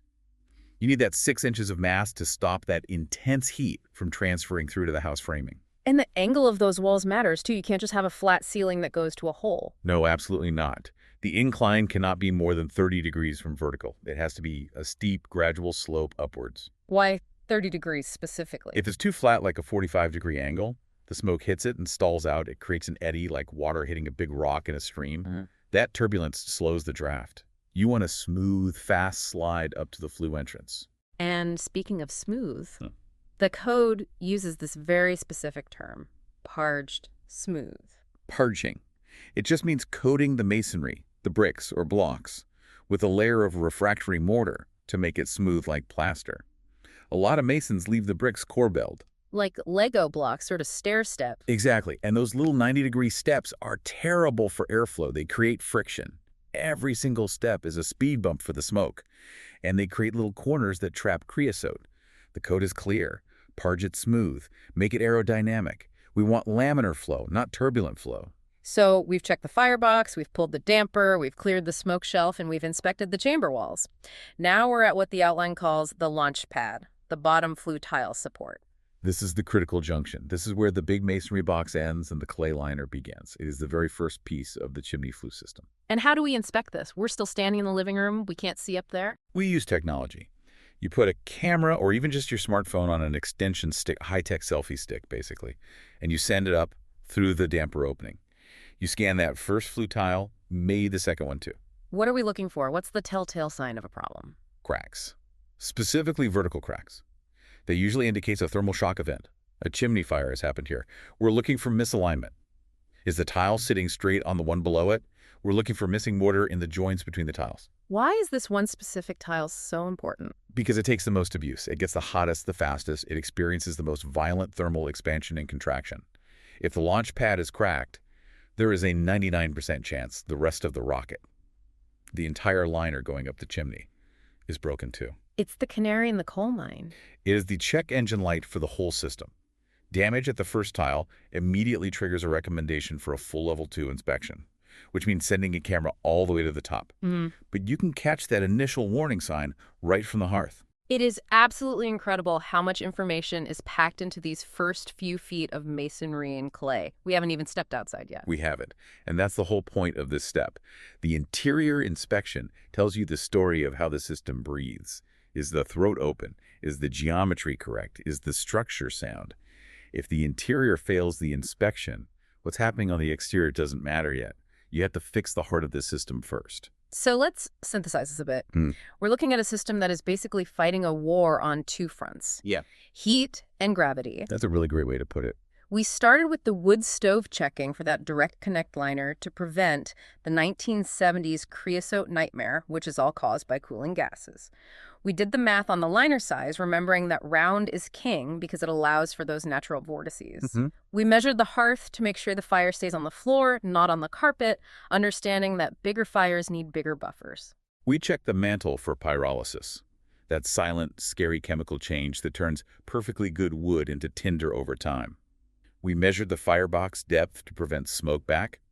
We made sure the right kind of mortar was used to handle thermal expansion. We pulled the damper, we checked the smoke shelf for dead squirrels and debris, and we sent a camera up to scan the launch pad for signs of thermal shock. It is a truly comprehensive health check. And the key takeaway for anyone listening is this. A clean chimney isn't just one that doesn't have soot in it. You can have a sparkling clean chimney that is still deadly because the clearances are wrong or the liner is undersized. Right. Cleanliness is just maintenance, but inspection is engineering. Exactly. We are verifying that the system respects the laws of thermodynamics and the building code. Because at the end of the day, what are we really doing here? We were building a fire in the middle of our house. We are bringing a destructive, chaotic force fire into our living room. We are containing it in a box made of rock and mud. And the only thing separating a cozy evening from a catastrophic house fire is the integrity of a few inches of mortar, the geometry of a smoke chamber, and the physics of airflow. That is a very sobering thought. Contained fire. We trust it every day, but we have to verify it. The question is, are we trusting luck or are we trusting engineering? The inspection ensures we are trusting engineering. Well, on that note, we are going to wrap up this interior deep dive, but our investigation isn't over. That smoke has to go somewhere, and next time we are going to follow it. That's right. Next time, we head outside, we climb the ladder. We're going to look at the exterior structure, the flashing, the crown, and the cap. We're walking out the front door, stepping onto the lawn, maybe grabbing the pair of binoculars. Yeah. And we are looking at the chimney structure from the exterior. We're going to perform a forensic inspection starting from, well, the mud at the bottom and working our way all the way up to the chimney cap. And in many ways, this is where the detective work gets significantly more interesting. Oh, yeah. How so? When you're inside, you're looking at heat management. When you're outside, you are looking at a war against the elements. Physics, water, wind. That's the mission today, then. Explaining how to diagnose the health of a masonry system from the curb. And I have to say, looking at the research for this deep dive, the biggest shift in perspective for me was realizing that a chimney isn't just a static stack of bricks. That is the most common misconception, and it leads to so many misdiagnoses. We tend to think of it as a monument. It sits there. It does nothing. But it's not. A chimney is a machine. It is dynamic, it moves, it breathes, it heats up, it cools down. Wait, it's actually moving? Constantly. It's expanding and contracting every single day. Most of the damage people see, the cracks, the flakes, stains, it isn't just old age or bad luck. It's a symptom. It's physics in action. It's usually a visible symptom of a battle between thermal expansion, moisture dynamics, and gravity. If you know how to read the bricks, they tell you exactly who is winning that battle. So, let's play detective. We're standing in the yard. We walk up to the chimney. Where do we begin? Gravity dictates we start at the base. Before we crane our necks to look up at the stack, we look down, near our ankles, we need to inspect the clean-out door. The small metal door, right, usually on the backside or sometimes in the basement. Correct. Its primary function is mundane. It allows a chimney sweep to remove the soot and debris that falls down the flue. So it doesn't build up and block the flow. Exactly. But from a safety standpoint, looking at the data, it is a critical failure point. It has to be properly installed, and crucially, it must be fully closed. I assume that's to keep the draft working properly? If you've got an air leak at the bottom? That's part of it, yeah. If air gets in there, it cools the flue and can kill the draft, making your fire smoky. But the more immediate danger is what comes out. Oh. If you have a chimney fire or even just hot embers falling down the flue during a normal fire, that clean-out area becomes a collection point for superheated material. So it's basically a bucket of fire at ground level. It is. Now picture the average backyard. Look at where people usually store things. Right next to the chimney. Dry leaves accumulate there. Firewood stacks are leaned against the brick. Patio furniture with cushions is pushed up nearby. All sorts of combustibles. So if that door is loose, rusted out, or just hanging open because the latch is broken. You have heat and sparks escaping right into a pile of kindling. It is a direct ignition source outside the home. So step one of the exterior inspection is simple containment. Ensure that door is closed, it's secure, and the area around it is cleared of anything that can burn. Okay, clean out door is secure. Now we start scanning the masonry itself. And this brings us to one of the most specific tells in the inspection guide, something that seems to baffle a lot of general home inspectors, the vertical crack. This is a classic signature. You will often see a distinct vertical crack running through the brick and mortar, specifically located on the wall behind the smoke chamber. Okay, just to orient everyone, this is roughly midway up the chimney, corresponding to where the fireplace throat is on the inside. Precisely. It's usually right above the firebox level, but below the roofline. Now, when a homeowner, or even a general home inspector who doesn't specialize in chimneys, sees a vertical crack in a heavy brick wall, what is their immediate assumption? Oh, the foundation is sinking. The ground is moving. Panic time. Exactly. They diagnose it as foundation settlement. They think the footing has failed, and they're almost always wrong. Why isn't it settlement? I mean, a crack is a crack, isn't it? If the ground moves, the wall cracks. Not to a structural engineer, settlement leaves a very specific fingerprint. If the ground sinks under one corner of a chimney, the masonry has to adjust by shearing. Shearing. It creates stepped cracking. It looks like a staircase going up the mortar joints, or diagonal cracking. The horizontal mortar joints will become uneven because one side has physically dropped lower than the other. Ah, I see. But with this vertical crack mystery, the horizontal lines are still straight. Correct. The horizontal joints remain level, but the vertical joints, the head joints, are split cleanly open. Sometimes even the bricks themselves are snapped in half vertically. So it's not the ground. This is not a soil issue. This is a thermal expansion issue. So the heat is physically breaking the chimney apart. Think about the mechanics. You build a roaring fire. The smoke chamber, that funnel area above the firebox, gets incredibly hot. It takes the brunt of the heat as it funnels smoke into the flue. Right. The masonry on the inside of the chimney expands rapidly. Because things get bigger when they get hot. That's basic physics. Right. But the outside of the chimney, the bricks facing the cool night air in the yard, is rigid. It hasn't heated up yet. It might be 20 degrees outside. So you have an expanding inner core pushing outward against a cold, static outer shell. It's like the Hulk trying to bust out of a tight shirt. Huh. That's a great analogy. And here is the material science. Masonry has tremendous compressive strength. You can stack a lot of weight on a brick and it won't crush, but it has very weak tensile strength. It cannot stretch. You cannot stretch. Yeah. So when that inner core pushes out, the outer shell can't stretch to accommodate it. It has to relieve that stress. So it snaps the weakest link. Which is the vertical mortar joint. It pops open to allow the chimney to expand. This is thermal stress. Identifying this correctly saves the homeowner from calling a foundation repair company to pour concrete piers when they actually need a chimney professional to address the heat transfer issue in the smoke chamber. A completely different problem with a completely different solution. Yeah, maybe insulating the liner or repairing the internal masonry. That distinction alone is worth the price of admission. Now, speaking of bricks breaking, let's talk about spalling. Spalling. It's a fun word for a not-so-fun problem. This is when the face of the brick just shears off, right? You see the front face of the brick lying in the grass, like a slice of bread. Yes. It looks like the brick is flaking or, well, exploding. Sometimes it's just small chips. Sometimes the whole face pops off. And I think most people assume, oh, the builder used cheap bricks, or these bricks are just old. It is almost never the brick's fault. Spalling is usually a symptom of a mismatched marriage between the brick and the mortar. A mismatch in what way? Strength? In strength, exactly. In masonry, there is a golden rule that old school masons live by. The mortar should always be the sacrificial element. Sacrificial, meaning if something is going to break, you want it to be the cheap stuff between the bricks. That's it. Bricks are the structural units. They are expensive, they define the look of the house, and they are hard to replace. Mortar is the bedding. It's meant to be softer. It should handle the movement, the sleigh shifting. So if the wall is stressed, the mortar should crack or crush to relieve it because repointing mortar is easy. Replacing spalled brick is hard. So what happens when a mason violates that rule? Well, there's a trap that people fall into thinking stronger is better. They go to the hardware store and buy very high-strength mortar, like Type M. It's designed for heavy load-bearing walls below grade or retaining walls. It can handle 2,500 psi of pressure. It's essentially concrete. That sounds good on paper. Stronger mortar, stronger wall. Why wouldn't I want that? Because water gets into everything. We have to accept that porous bricks absorb water. When that water freezes, it expands. Or even just thermal expansion from the sun hitting the wall. The brick needs to move a tiny bit. Okay. If the mortar is soft like Type N, which is high in lime, It cushions that movement. It breathes. It creates a flexible web. But if the mortar is type M? If the mortar is type M, it's rigid. It won't budge. So when the water in the brick freezes and tries to expand, the mortar says, nope, I'm not moving. And the pressure builds up.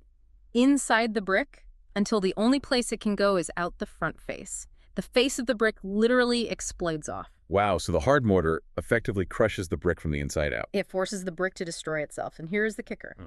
Once that face pops off, the softer, more porous interior of the brick is exposed. It sucks up even more water. The freeze-thaw cycle accelerates, and the wall deteriorates exponentially fast. So the fix isn't just replace the broken brick. You can't just slap a new one in. No. If you just put a new brick in and surround it with that same hard mortar, it will pop again next winter.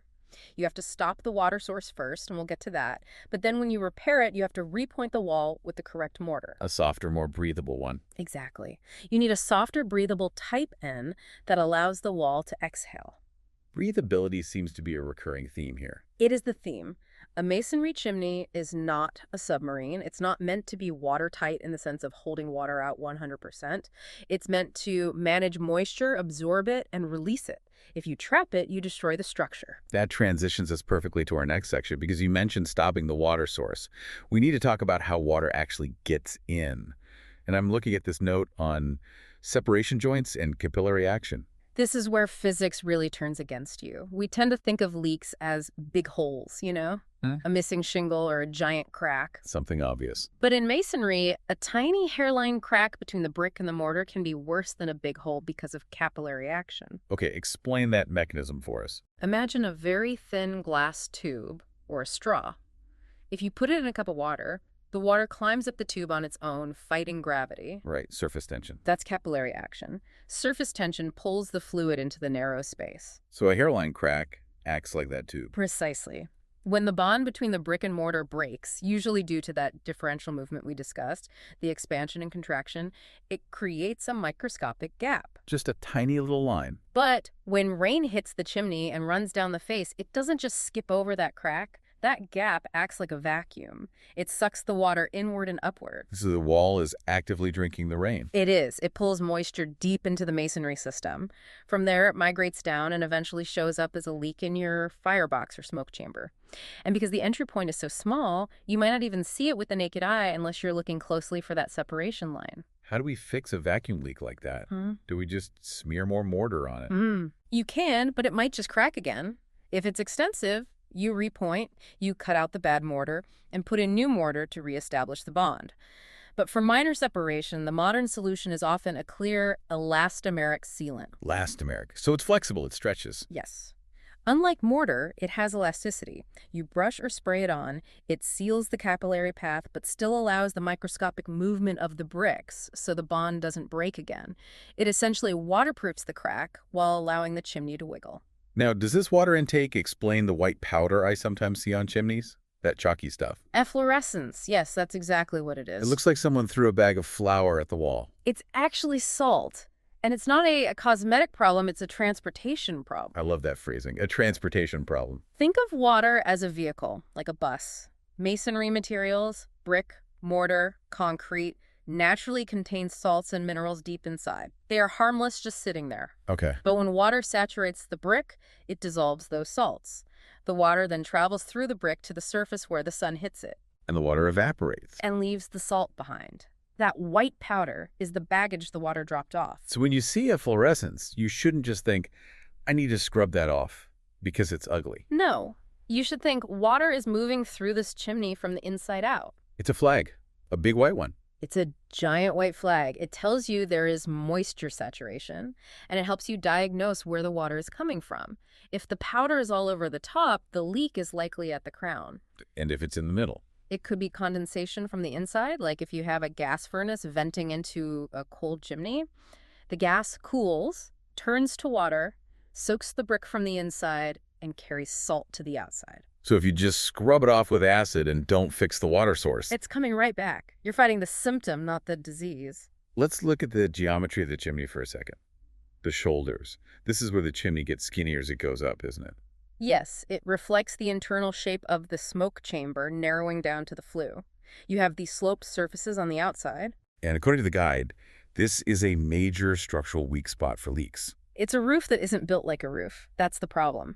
Often, masons will build these shoulders using a stair-step method called corbelling. Corbelling. They just step the bricks in one by one to create the slope. Which leaves a bunch of little flat ledges. Ledges that catch water, snow, and ice. And worse, if they use standard bricks, the cores, the holes in the middle of the brick, might be partially exposed or just covered with a thin layer of mortar. So it's a staircase for water to walk right into the chimney structure. Directly into the smoke chamber. These shoulders need to be parged, coated with a solid, thick layer of cementitious material, and sloped steeply so water sheds off immediately. So no flat spots. If you see flat pavers or exposed brick steps on a shoulder, you are looking at a leak waiting to happen. The water sits on the step, soaks into the mortar, and drops straight into your fireplace. Moving up the structure, we hit the intersection, the place where the chimney meets the house wall. This seems like a conflict zone. It's the profile seam. You have the vertical wall of the chimney masonry butting up against the vertical wall of the house, which is wood, siding, vinyl, or stucco. Two very different materials. And they hate each other. Wood expands with humidity, brick expands with heat. The house might settle or shift on its foundation slightly differently than the chimney, which has its own footing. So a gap is basically inevitable. A gap will form at that vertical seam. And if rain hits the side of the chimney, it runs down the side, hits that gap, and goes sideways laterally behind your siding. This is the silent killer of homes. The water bypasses the siding, bypasses the house wrap, and gets into the timber framing and insulation. And you would never see it from the outside, would you? You wouldn't see it until the wall rots out from the inside and your drywall gets moldy. Or you find carpenter ants swarming because they love damp wood. So what's the fix? That profile seam needs a continuous, high-quality, exterior-grade sealant that can handle movement. It's such a simple fix. A $10 tube of caulk, but it's missed constantly. Now, what about the roof connection? Flashing. I feel like flashing is a word everyone knows, but nobody truly understands the mechanics of. It's simpler than it looks, but it has to be a two-part system. If you only see one piece of metal, it's wrong. Okay. Walk us through the two parts. Part one is step flashing. These are L-shaped pieces of metal that are woven in with the shingles, one piece per shingle. They act like shingles, directing water on top of the shingle below it. Okay, so that handles the roof side, but how do you connect that to the brick? You can't just nail it on? You can't seal step flashing directly to the brick. The brick moves. If you nailed the step flashing to the chimney, the movement would rip the shingles or pull the nails out, so you need part two, counter flashing. Counter flashing. This is the metal that comes out of the chimney and hangs down over the step flashing. Like an apron. Exactly. It covers the gap so water can't get behind the step flashing. But here is the critical detail.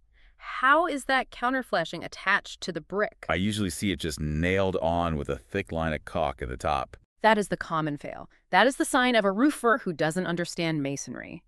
Caulk dies in the sun. It shrinks, it cracks. Once that caulk line breaks, water goes right behind the metal, runs down the back of the flashing, and dumps into your attic. So what's the right way? The professional way. The reglet standard. Reglet, R-E-G-L-E-T. A reglet is a groove cut physically into the masonry. You take a diamond blade saw, cut a groove into the mortar joint about an inch deep, bend the metal into that groove, and then seal it. So it's a mechanical lock. It's a mechanical lock, so water running down the brick hits the metal inside the wall and is forced out. Yes. It doesn't rely on a bead of surface caulk to save your living room. It relies on gravity and geometry. The water physically cannot go behind the metal because the metal is inside the wall. That distinction, surface mount versus reglet, seems like a great way to judge the quality of the original workmanship. It tells you immediately if the mason was thinking about long-term durability or just getting paid and leaving. If I see surface-mounted flashing, I immediately suspect leaks. All right, we are climbing high now. We are at the summit, the chimney crown. This is the slab of concrete at the very top. The roof of the chimney. Its job is simple, shed water away from the flue, but it is constructed incorrectly more often than not. What's the biggest error you see? The lack of a drip edge. Define that. Why does a slab of concrete need a specific edge? Okay, imagine water running off the edge of a table. If the edge is perfectly square, the water doesn't just fall straight down. Right, it dribbles back.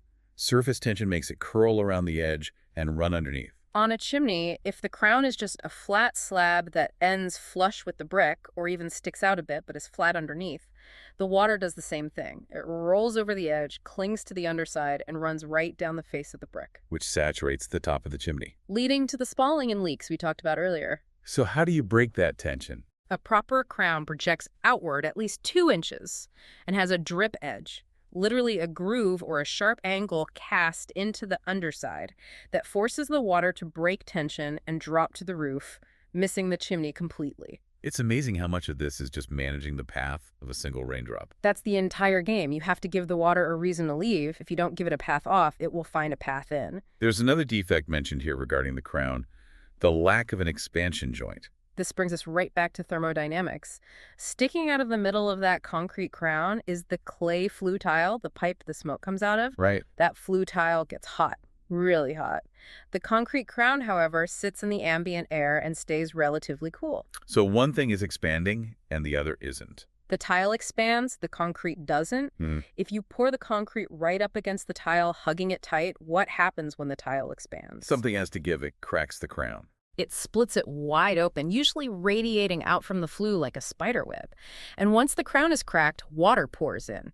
You need an expansion joint, a gap, filled with flexible material between the flue tile and the concrete crown so they can move independently.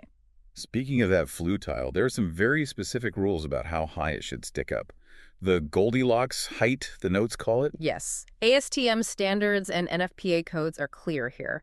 The flue tile must stick up at least 2 inches, but no more than 4 inches. Why the minimum of 2 inches? 2 inches keeps water from washing off the crown and splashing down the hole. It also gives you enough meat to mechanically clamp a chimney cap onto. It needs something to grab. And why the maximum? Why not let it stick up a foot? Seems like better draft, right? Not necessarily. It's about thermodynamics. As the smoke rises, it cools. If you have a foot of clay pipe sticking up into the freezing winter air, the gas inside cools down drastically right before it exits. And when smoke cools? It condenses. You get water and creosote forming right at the top of the stack. It drips back down, creates a mess, and can even clog the cap. You want the gas to stay hot until it's gone, so 4 inches max to keep it insulated by the chimney structure. And finally, the hat on top of the whole thing, the chimney cap. Seems simple. Keep the rain out.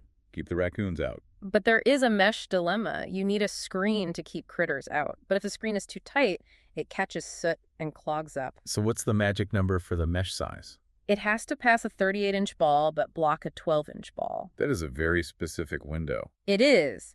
If the holes are smaller than 38, it's a soot trap. You'll choke your fire and smoke out your house because the screen gets plugged.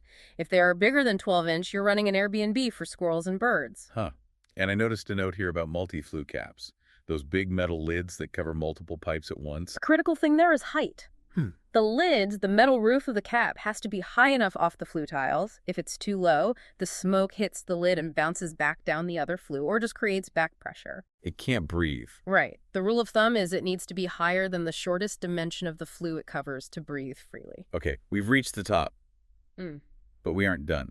There's a technique in the notes called the selfie stick method. This is a great hack for homeowners or inspectors who don't have a $5,000 chimney camera truck but want to know what's going on inside. You're literally talking about using a phone on a stick. I am. It's low-tech but really effective. When you are on the roof, you secure your phone to a pole, hold it over the flue, or lower it down a bit, and record video with the flash on. And what are we hunting for? You're looking for 2 specific things that you can't see from the fireplace downstairs. First, vertical cracks in the orange clay liner tiles. Just like the vertical cracks in the exterior brick. Similar concept, but faster. This is thermal shock. If a chimney has a sudden grease fire or you burn it too hot too fast, the liner heats up instantly and snaps. And that's a huge deal. A vertical crack in the liner is a breach in the containment system. It means heat and gas can get to the wood framing of the house surrounding the chimney. It's an immediate do not use condition. And the second thing? Separation of liners. You have these clay tubes stacked on top of each other.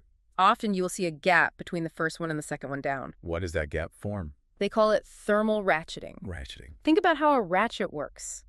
It moves one way but can't go back.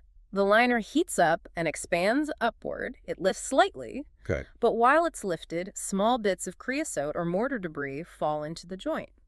When it cools down, it can't settle back to its original position because the debris blocks it. So it stays lifted a little bit each time. And then next time you have a fire, it lifts a little higher. Over time, that joint opens up completely. Again, that's a path for fire to escape the liner and attack the house. That selfie stick trick bridges the gap between a glance and a full, expensive camera scan. It reveals a lot of dangerous defects that otherwise go unnoticed until a fire happens. Now, I want to pivot to something structural. We talked about foundations earlier, but there is another force at play: wind. This is fascinating. Chimneys are cantilevers. A cantilever like a diving board, anchored at one end and unsupported at the other. Exactly. It's anchored at the bottom by the house and sticking up into the air unsupported. When the wind blows, it pushes that chimney. It sways. Even a brick chimney sways. Especially tall, slender ones. You might not see it with your eye, but it moves. And that movement creates tension on the windward side, the side the wind is hitting. And since we established that masonry hates tension, it cracks. But unlike thermal expansion, which creates those vertical cracks, wind loading typically creates horizontal cracking or separation at the mortar joints. So if I see horizontal cracks, that's wind.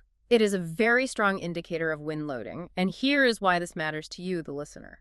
Insurance. Oh, how does that work? Foundation settlement is almost never covered by homeowners insurance. It's considered maintenance or earth movement, which is usually an exclusion.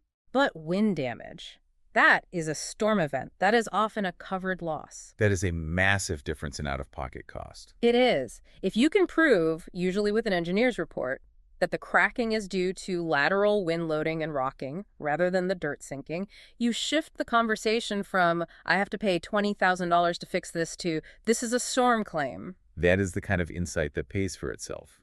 But it requires the correct diagnosis. Right. Don't let someone lazy just say, it's settling. Look at the physics. Horizontal versus vertical matters. While we are up on the roof, the source material suggests we shouldn't get tunnel vision. We're up there. We might as well look at the roof itself. A good chimney professional is also a roof observer.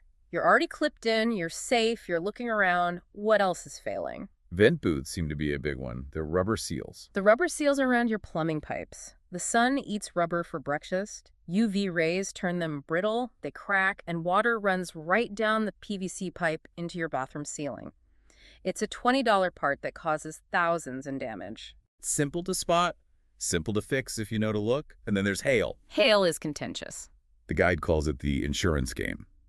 That sounds ominous. It is a game. Hail damage on a roof looks like bruising. On shingles, it knocks the granules off, leaving a dark spot that looks like a bruise on an apple. On soft metals, like your chimney flashing or vent caps, it leaves round dents. But getting paid for it is hard. Very hard. You need a confirmed weather event date. You can't just say it hailed sometime last year. You need data. And nearly 50% of hail claims result in zero payout because the insurance company will argue it's just wear and tear or blistering or anything other than hail. So the advice here is don't just file a claim blindly. You need proof. Right. Get a specialist or a public adjuster. Get a test square done where an engineer marks off a 10 by 10 area and counts the hits. You need technical evidence to win that argument. This has been an incredibly thorough walk around. We went from the clean outdoor at our ankles all the way to the chimney cap and the roof vents. We covered the entire exterior envelope. And the big takeaway for me is the interconnectedness of it all. It's not just bricks, it's the mortar interacting with the brick, the water interacting with the salt, the heat interacting with the geometry. That's the summary. The exterior inspection is about understanding forces, heat thermal expansion, water capillary action and freeze-thaw, and wind structural loading. And most brick problems are usually actually mortar or moisture management problems. If you see a brick failing, don't blame the brick. Ask where the water is coming from or if the mortar is choking it. It changes how you look at a house, really. It really does. So here is a final thought for you to chew on. The next time you walk past a chimney, maybe your own, maybe a neighbor's, don't just see a pile of rocks. Try to see it as a machine. A machine that is constantly working. It's expanding, contracting, inhaling, exhaling, and fighting off rain. If you see a crack, don't just patch it. Ask why. Is the chimney settling? Or is it just trying to breathe and you're seeing the stretch marks? That why is the difference between a patch job and a cure. Okay, we're going to hit pause on your training session for just a minute. I know you're probably deep in the weeds of, a flue liner tutorial or something. But we really need to talk about who is actually producing all of this content. Right. If you're here watching these videos, you're already getting the benefit of the training. But there's a much bigger ecosystem behind this YouTube channel. We're looking at chimneysweeps.com, and it's pretty clear this isn't just a media company. It's more like a funnel, a vetting engine for the industry. That's a really important distinction, because usually with these online directories, you just pay a fee, you get your pin on a map. Is that what's happening here? Is this just another pay-to-play model? No. The documentation we have suggests it's the opposite. It seems like they're trying to solve that classic low bidder problem that plagues the trades. They're not looking for advertisers. They're building a vetted network. And that standard, it seems to come directly from the founder, Ray Gessner. I was looking at his bio. You don't often see this kind of background. It's this mix of high-level academic engineering and, actual trade mastery. You usually get the guy in the office or the guy in the truck. Exactly. And that combination is really the key here. Ray isn't just some tech guy. He has a master's degree in civil engineering. He's a licensed professional engineer, a PE in multiple states. But he also holds master licenses, HVAC, gas fitter, plumber. And he's a certified home inspector through NACI. So he's looking at a chimney as both a structural engineer and as a hands-on inspector. But how does that actually translate to the platform? Is it just good branding? It seems to be baked right into the gatekeeping.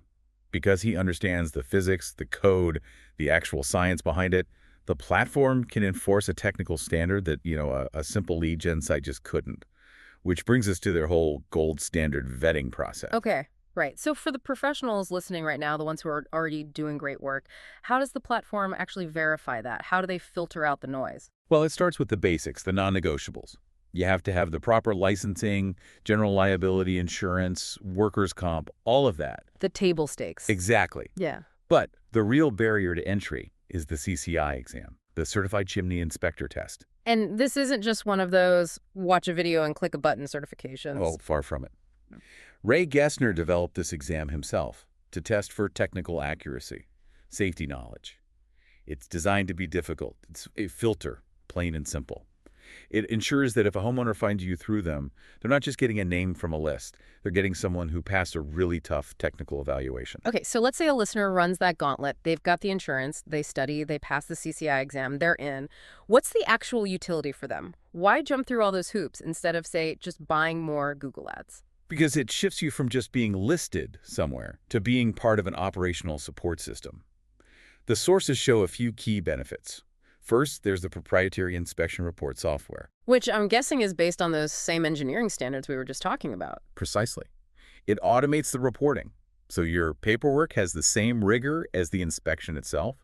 Then there's the community. You get access to these monthly online forums, mentorship, networking. It's like a mastermind group for ethical operators. And that brings us to getting the actual clients. Let's talk about the number 833-CHIMNEY. That's the engine. The website, that phone number, they drive homeowners who are specifically looking for qualified professionals. These are not people just shopping for the cheapest price. They're looking for vetted expertise for big jobs, relining, structural engineering inspections. So it creates this kind of feedback loop. You watch the free training, like the video you're probably watching right now, to get better at your job. Then you pass the exam to prove you're good. And then the platform sends you customers who actually value and are willing to pay for that expertise. It helps the good guys build stronger businesses because they finally stop competing with the companies that are just cutting corners.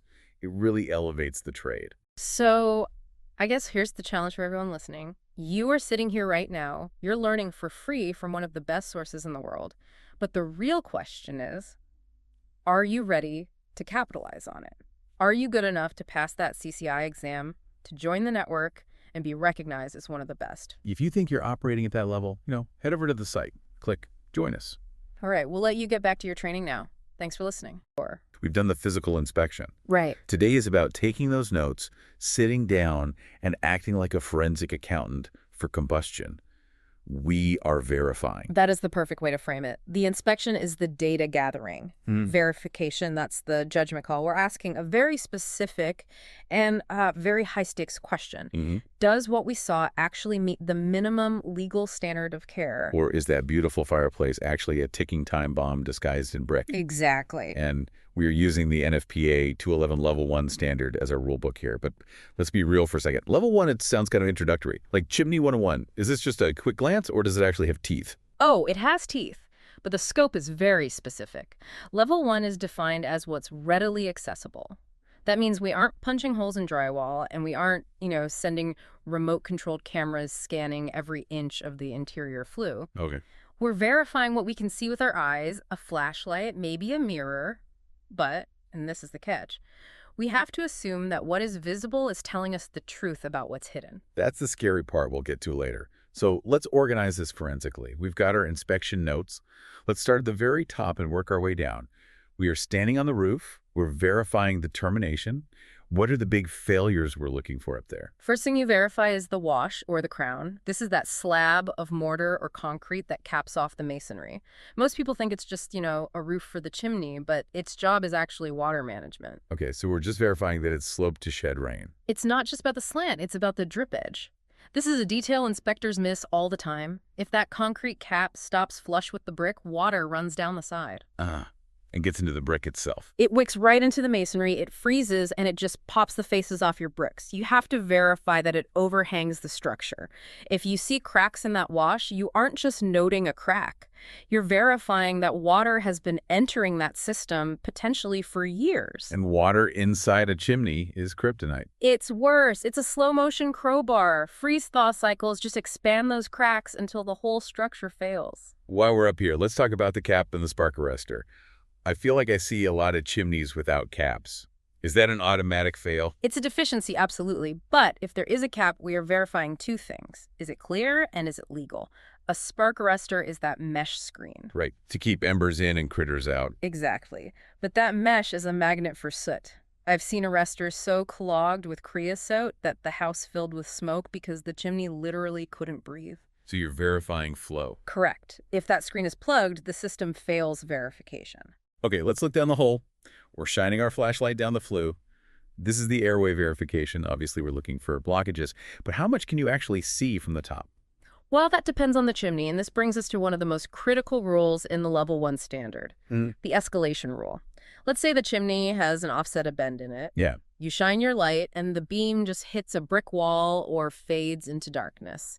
You cannot verify that the flue is clear all the way down. So what do? Guess. Hope for the best. Never guess. I don't know is not a valid verification. If you cannot visually verify the entire flue is open and safe, you must stop.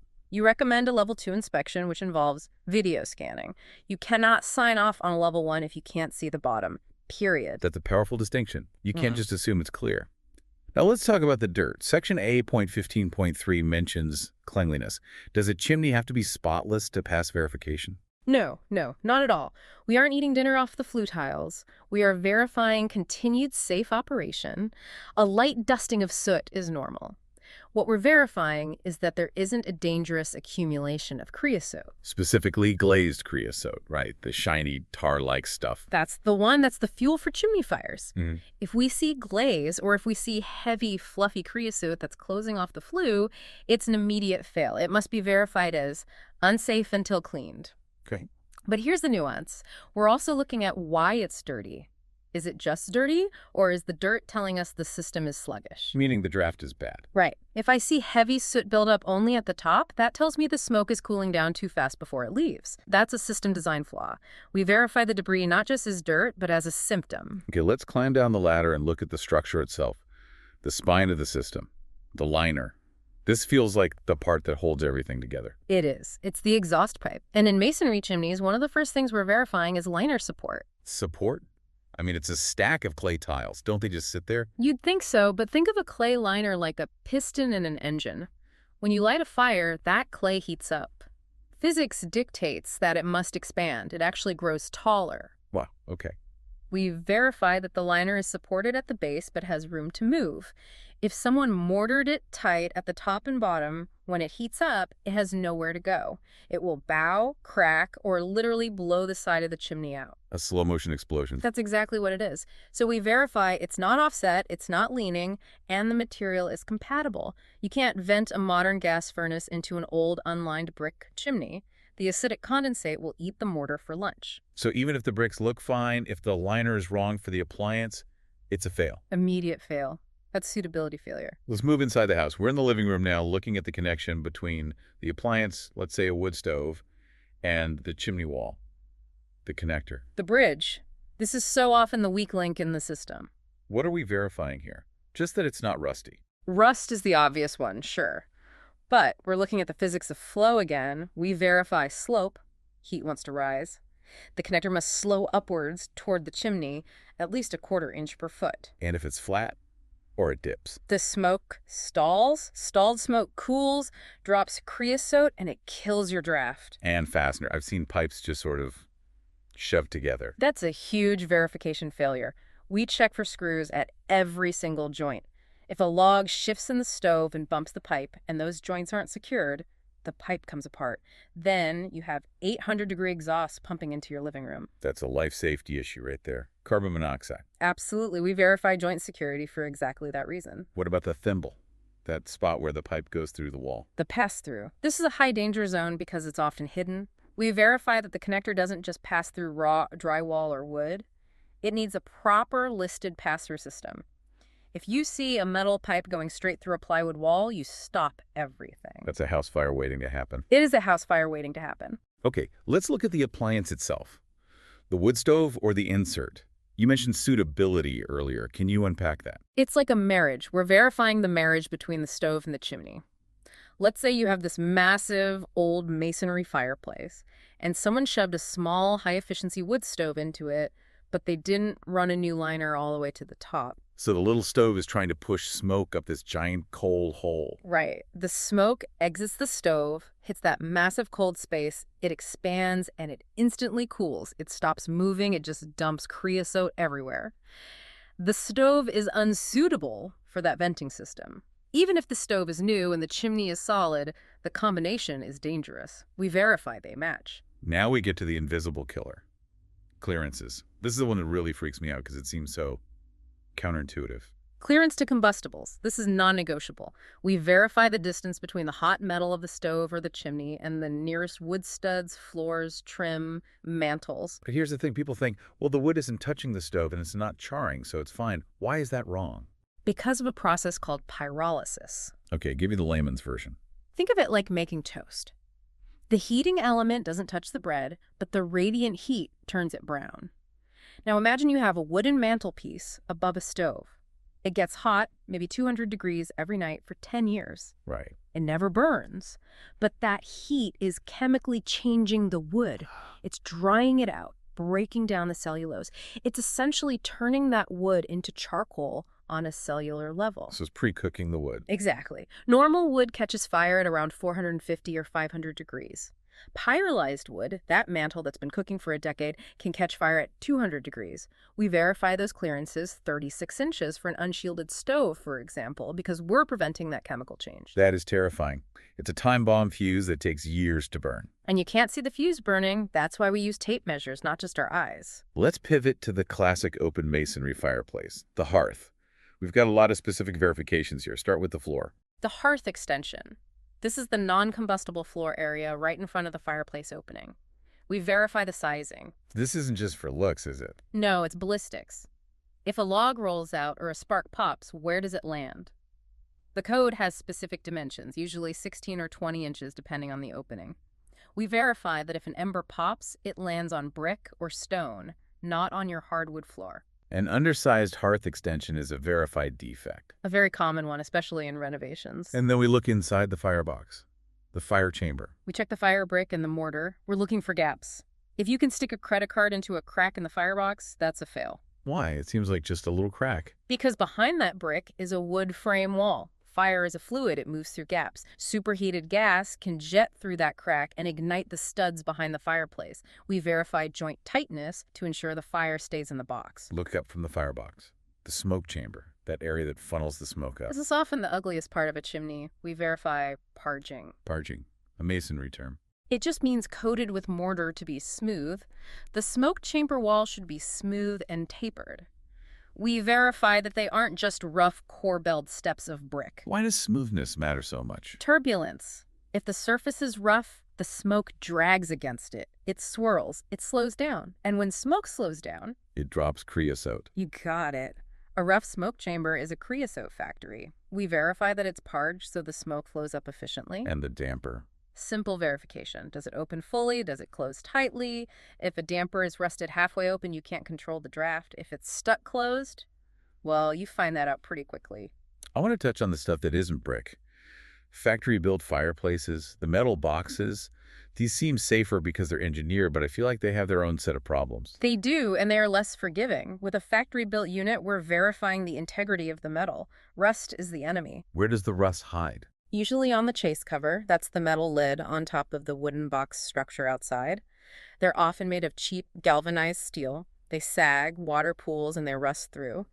Then water drips onto the top of the metal fireplace box inside the wall. And you can verify that from inside. Sometimes. You look up and see rust streaks on the refractory panels. That verifies a leak. But we also verify the cooling air. These units are air-cooled, they have grills on the top and bottom. Which people love to block with furniture or picture frames. Or insulation. I've verified inspections where someone stuffed insulation into the louvers because they felt a draft. They literally wrapped the fireplace in a winter coat. If you block that airflow, the unit overheats, and you catch the house framing on fire. So we verified those vents are 100% unobstructed. 100%. What about mechanical draft systems? Those fans you see on top of chimneys sometimes. If a mechanical draft fan is present, verification is binary. Does it work? Seems obvious. You'd be surprised. People install them to fix a bad draft, but then the motor seizes up. If that fan is in the flue path and it's not spinning, it's not just not helping, it's a blockage. It becomes a plug. We verify it turns on. So we've walked the roof, the living room. We've checked flow, containment, clearances. It feels like a lot of boxes to tick. It is. But you remember the mission. Complete, defensible, and compliant. I want to circle back to something you said at the beginning, the limitations. We're only verifying what's readily accessible. Correct. But this haunts me a little. If you find one visible defect, what does that really signal? This is the tip of the iceberg theory, and it's the most important concept for anyone listening. In forensic inspection, visible defects are rarely isolated incidents. They are indicators of systemic failure. Give me an example. If I look down a flue and I see a single cracked liner tile at the top, just one, I verify that the system is unsafe. Why? Because if the tile I can see is cracked from thermal shock, the physics suggests the tiles further down where the heat is even more intense are likely in worse condition. The visible flaw is just the chimney waving a white flag. Exactly. The chimney is trying to tell you it's broken. If we find a rusted chase cover, we have to assume water has compromised the firebox below. If we find a gap in the hearth extension, we have to assume embers have already migrated underneath. So a level 1 verification isn't just a checklist. It's a risk assessment based on clues. It's listening to the whispers before the house screams. We verify the visible to understand the probability of the invisible disaster. If the visible parts are neglected, dirty cap, rusted pipe, gaps in mortar, the hidden parts are almost certainly dangerous. That puts a heavy weight on the inspector. You aren't just cleaning soot, you're interpreting evidence. You are establishing whether a fire inside that home will stay inside the box, or if it will become a structural fire. At the end of the day, that is the only verification that matters. Well, on that slightly terrifying but necessary note, next time you light a fire, take a good look at that hearth.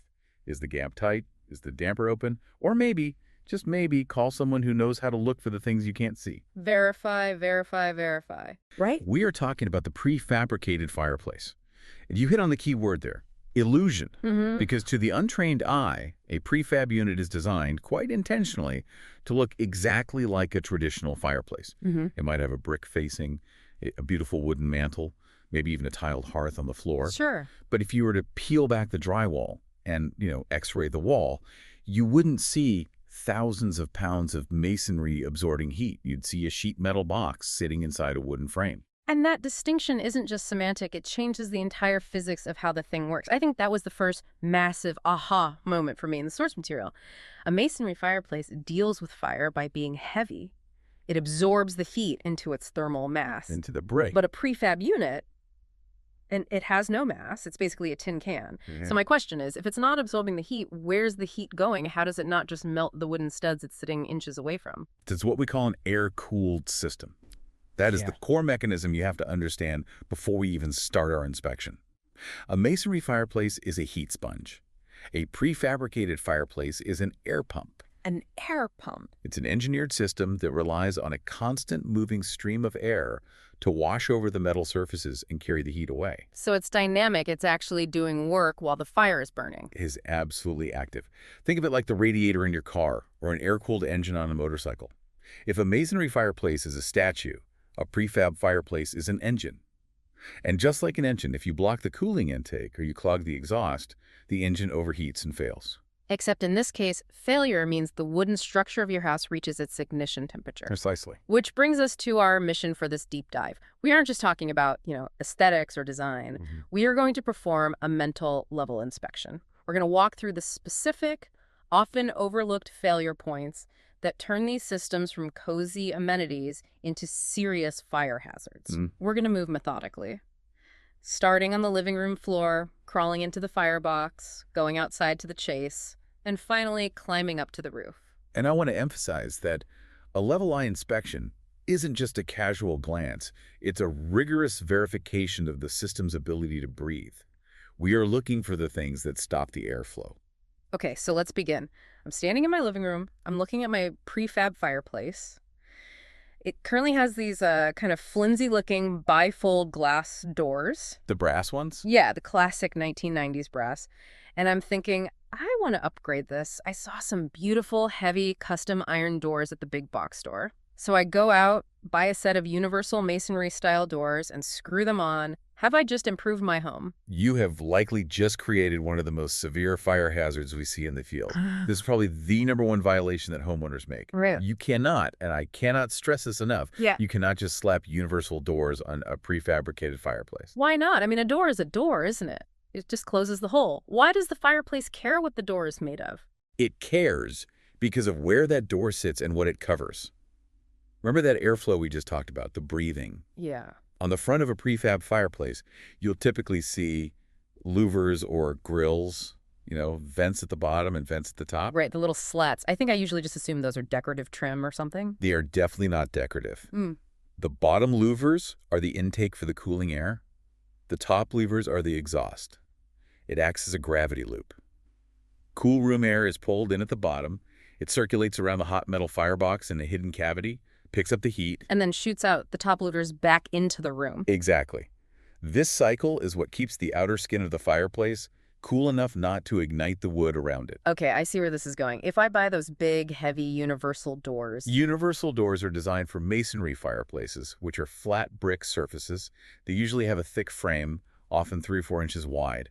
When you mount that frame onto a prefab unit, you are almost guaranteed to cover those louvers. You're putting duct tape over the mouth of the system. Exactly. You are suffocating it.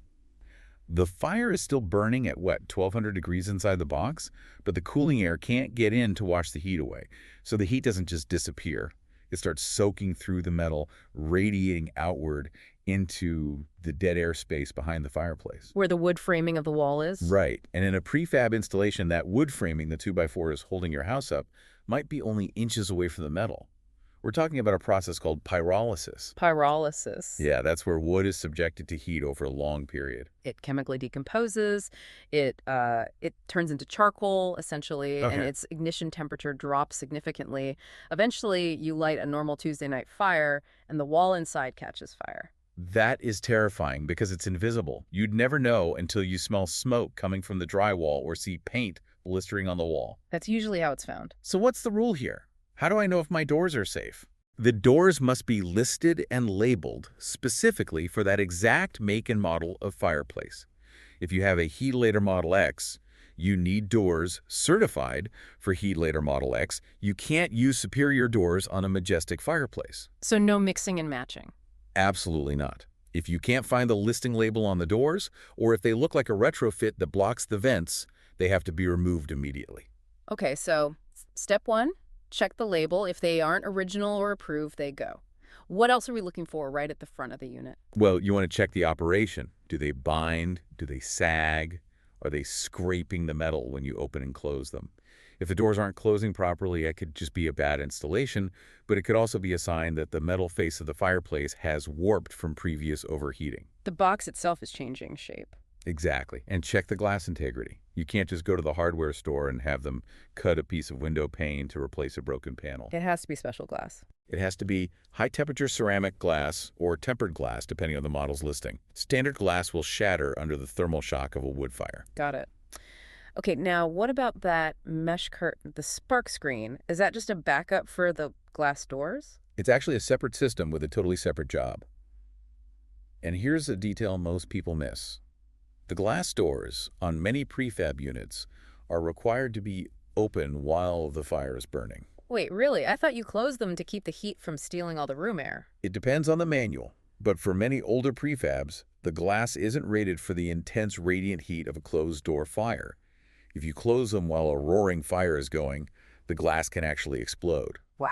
So you often have to burn with the doors open. That means the only thing between the popping embers and your rug is that mesh curtain. So we're looking for holes, tears, corrosion. Any gap where a spark can fly through. If the screen is rusted out or missing entirely, it's a write-up. It's like a goalie with a hole in their net. Okay, we've cleared the front. Doors are official. Louvers are open. Screen is intact. Now, I'm grabbing my flashlight, and according to our source material, a borescope, and we are going inside. Specifically, we're looking up. Right. We are moving to the hotspot. This is section 2 of our inspection. The connection point where the chimney liner meets the top of the firebox. Why is this specific spot so critical, and why do we need a borescope? Can't I just stick my head in there and look up? You can look up with a flashlight, but there are often dampers, smoke shelves, or baffles blocking your view of the critical components. Right. We need to see the air intake channels. Remember, this is a pipe within a pipe system. The smoke goes up the middle, and the cooling air goes up the outer ring. Right. At the top of the firebox, there are specific channels or slots that feed air into that outer ring. It's like the air intake manifold on an engine? That's a perfect analogy. And just like an engine, if you block the intake, you overheat. Now, do you know what we've often find in those hidden channels? I'm going to guess creosote buildup. Sometimes soot, but much more often nesting material. Birds. Birds, squirrels, insects, you name it. For a critter, that chimney warmth feels great. They build a nest at the top, or debris falls down the chimney structure and collects right at this intake point above the firebox. So you have a blockage. If you have a bird's nest sitting on top of the firebox blocking the air intake, the chimney cannot cool itself. So you have a blockage of the cooling system made of dry straw and twigs. That seems like a spectacularly bad combination. It's the worst possible combination. You have a combustible blockage sitting on the hottest part of the metal, simultaneously stopping the airflow that's supposed to cool that metal. The inner liner gets superheated, conducts heat to the outer shell, and again, we are threatening the wooden structure of the house. It's fascinating that a pile of twigs is dangerous, not just because twigs are flammable, but because they are physically stopping the fluid dynamics of the system. Exactly. It's a blockage of the cooling mechanism. And if you can't verify that those channels are clear because of visual obstructions, the inspection report needs to clearly state limited access. You can't just guess. But if you see blockage, it's an immediate hazard. So while we have our light shining up at the top of the firebox, we're also looking at the metal itself. I feel like metal is pretty tough. What could really go wrong with it? Metal is tough, but fire is tougher. We need to talk about metallurgy and heat damage. This is section 3. I assume we're looking for rust. Rust is one thing. That's moisture damage. Red, flaky, scaling. That's bad because it eats through the metal thickness. But I'm honestly more worried about heat damage. How can you tell the difference? Color. When stainless steel or galvanized steel gets overheated, pushed way past its design limit, it changes color. It turns blue, or purple, or a dull, dead black. Like the exhaust pipe on a high-performance motorcycle. Yes, exactly like that. That bluing effect. That is not just surface discoloration. That is a chemical change in the molecular structure of the metal. It's called metallurgical change. Okay. The metal has lost its temper. It becomes brittle. It loses its tensile strength. You can't just scrub it off with some steel wool. No, it is irreversible. The metal is permanently compromised. If you see a damper or the top of a firebox that has turned that distinctive blue-purple color, that system is dead. It has been overfired. Maybe someone burned a Christmas tree in there, or they used those illegal doors we talked about. Right. But once the metal changes structure, it cannot be repaired. The fireplace must be replaced. That is a tough pill to swallow for a homeowner. It's just a little blue spot. But you're saying that blue spot means the structural integrity is just gone? It's compromised. Yeah. And it often comes with physical warping. If you see the metal around the damper looking wavy, like a ruffled potato chip, or the lintel bar is sagging, that's heat stress. That metal has softened and deformed. It's a clear sign the system failed to cool itself. Okay, so we've checked the mechanics of the box. Now let's talk about the room itself. You mentioned earlier that these fireplaces are machines that need air, but modern houses are built like Ziploc bags. They're sealed tight for energy efficiency. This is the tight home problem, Section 4. In an old, drafty farmhouse from 1950, air leaked in everywhere. The fireplace had plenty of air to pull from.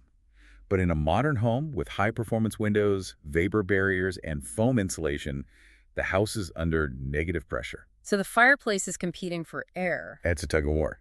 The fireplace is competing with the bathroom fan, the kitchen range hood, the clothes dryer. All those appliances are sucking air out of the house. And the fireplace wants to do the same thing. It's trying to suck air out, too.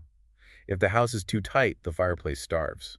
And what happens when it starves? It might start pulling air down the chimney to feed the fire, which means smoke spills into the room, or it just burns poorly. Or, in the worst case, it can backdraft carbon monoxide. So what's the fix? What are we inspecting for? A dedicated fresh air intake. Code usually requires this now. It's a duct that connects the firebox directly to the outdoors.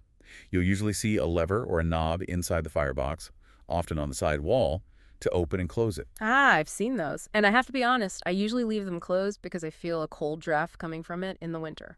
And that is exactly what everyone does. Or worse, the homeowner stuffs insulation or an old sock into the intake because they feel that cold air coming in. Guilty.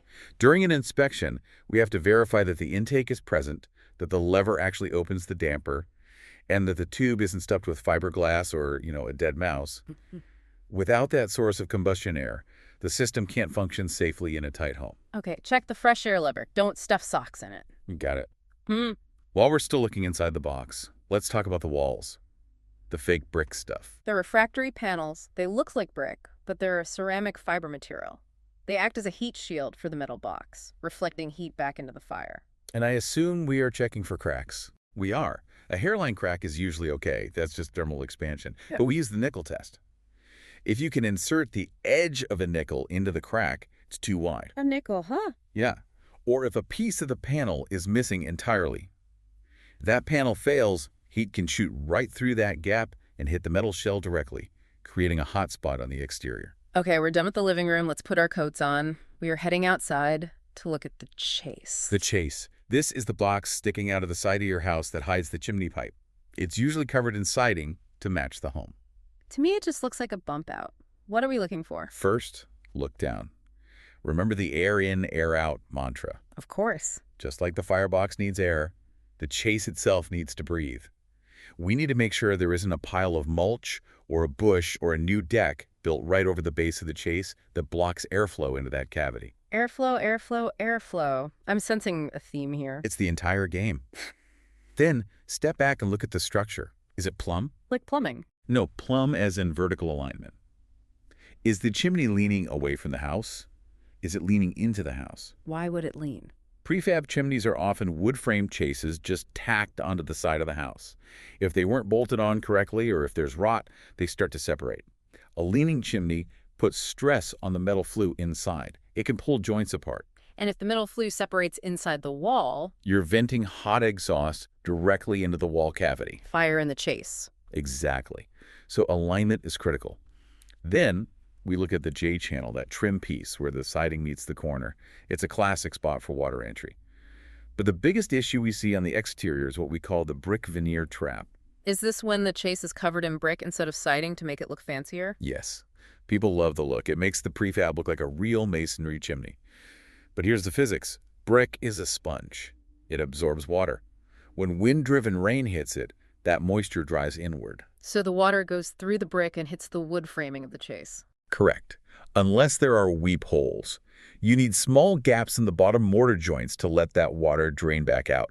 If you walk up to a brick-faced chase and the bottom row of bricks is solid mortar all the way across, that water is trapped. Trapped against the wood sheathing. And it creates stealth rot. The chimney looks perfect from the outside, solid brick, looks tough. But structurally, the wood sheathing behind it might be turning into mulch. We've seen entire chases collapse because of this. That is disturbing. Okay, so look for the little weep holes at the bottom. Okay, we've circled the house. Now comes the part I'm least excited about. We have to get on the roof. The high ground. Section 6. This is where the battle against water is won or lost. I assume we're looking at flashing first. Always. Flashing has the metal skirting where the chimney comes through the roof. You're looking for rust, gaps, or, my personal favorite, roofing tar, smeared everywhere by a handyman trying to stop a leak.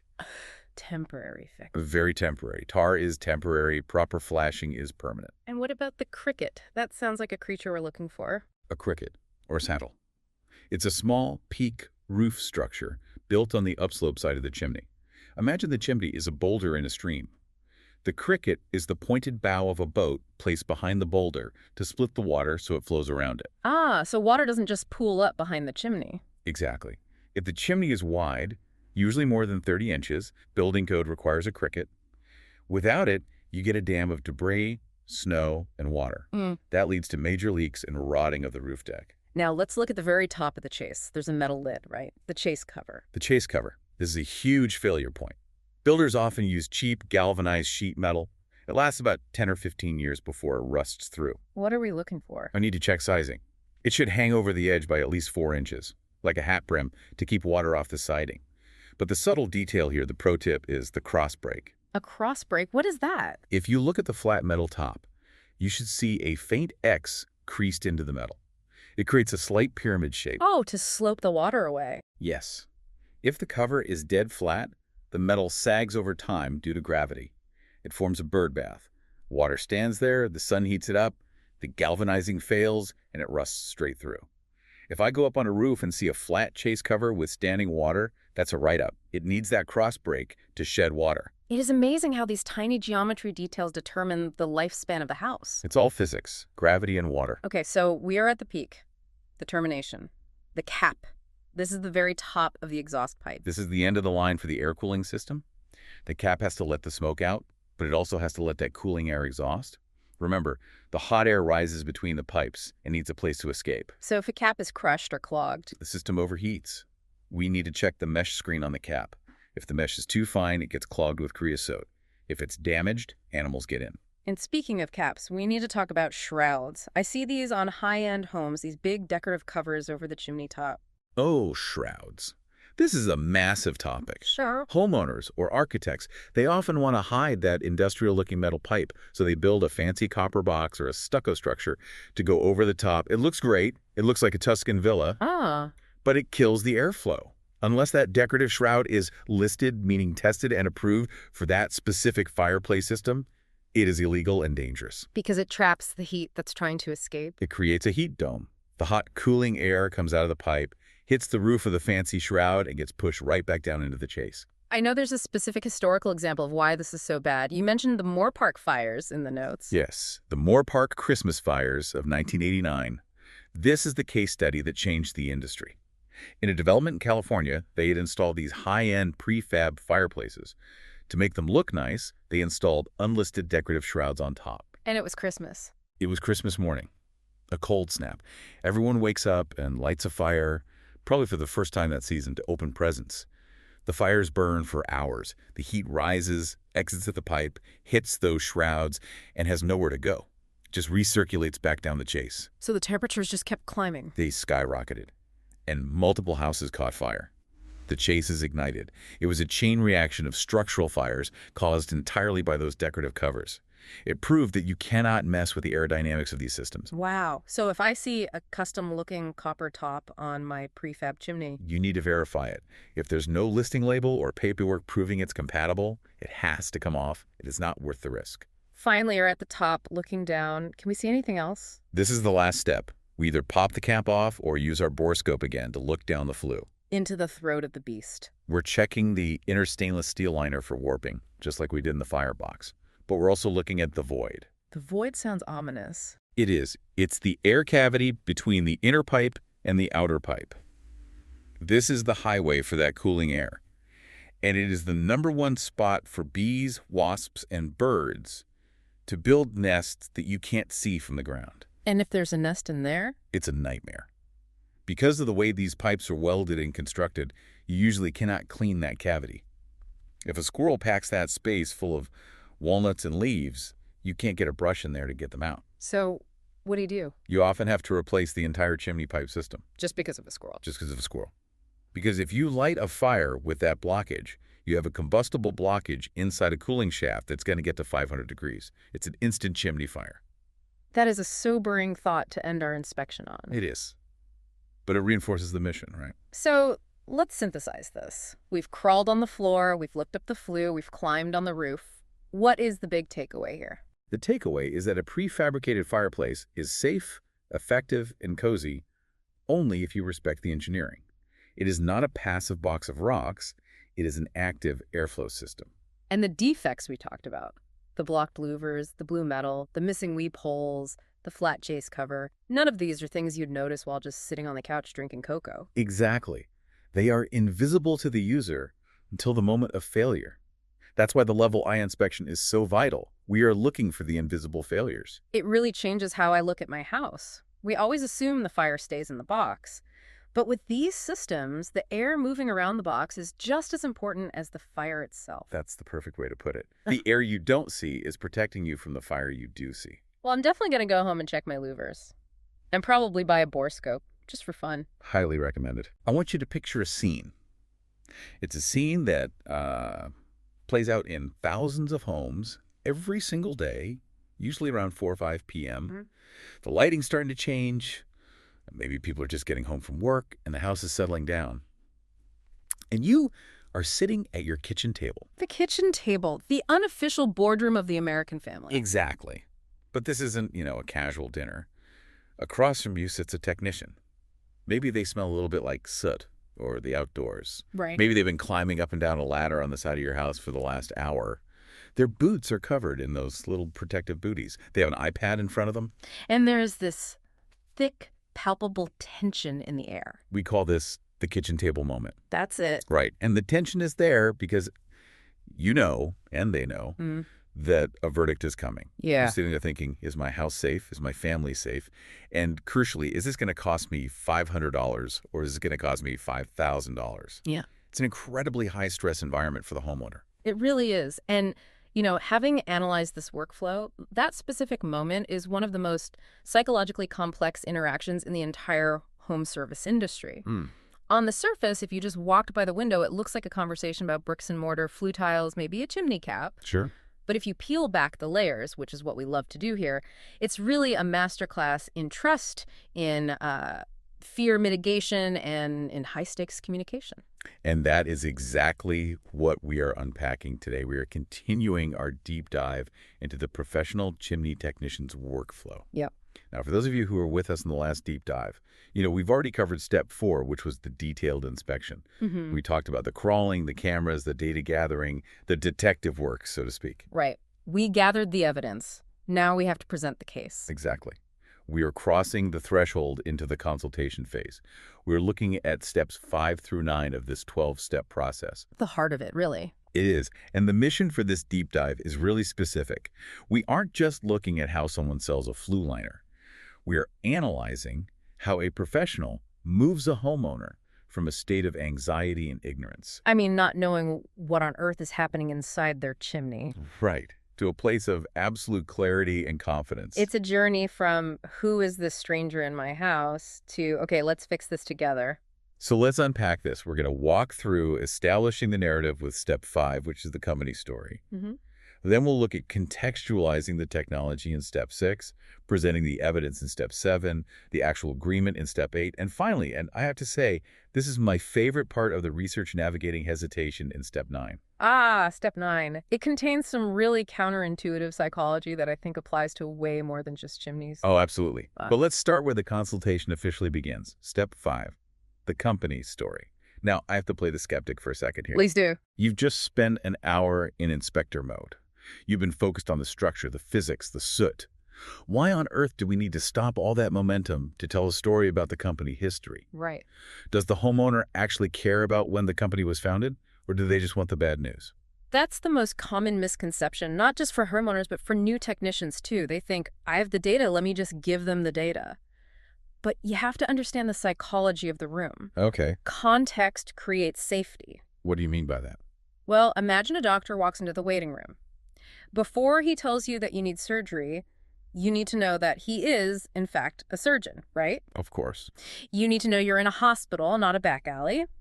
If I tell you your chimney is a fire hazard and needs a $4,000 repair, that is a shock to your system. A big one. And before I can deliver a shock, I have to establish who is delivering it. I have to shift the dynamic from transactional, I am here to look at a thing, to relational, I'm a professional you can trust with your family's safety. So it's about selling the messenger before you sell the message. Precisely. The source material highlights this as the moment to present the company story. But let's be clear, this isn't just handing over a brochure or reciting the About Us page from the website. Bro. It's an identity check.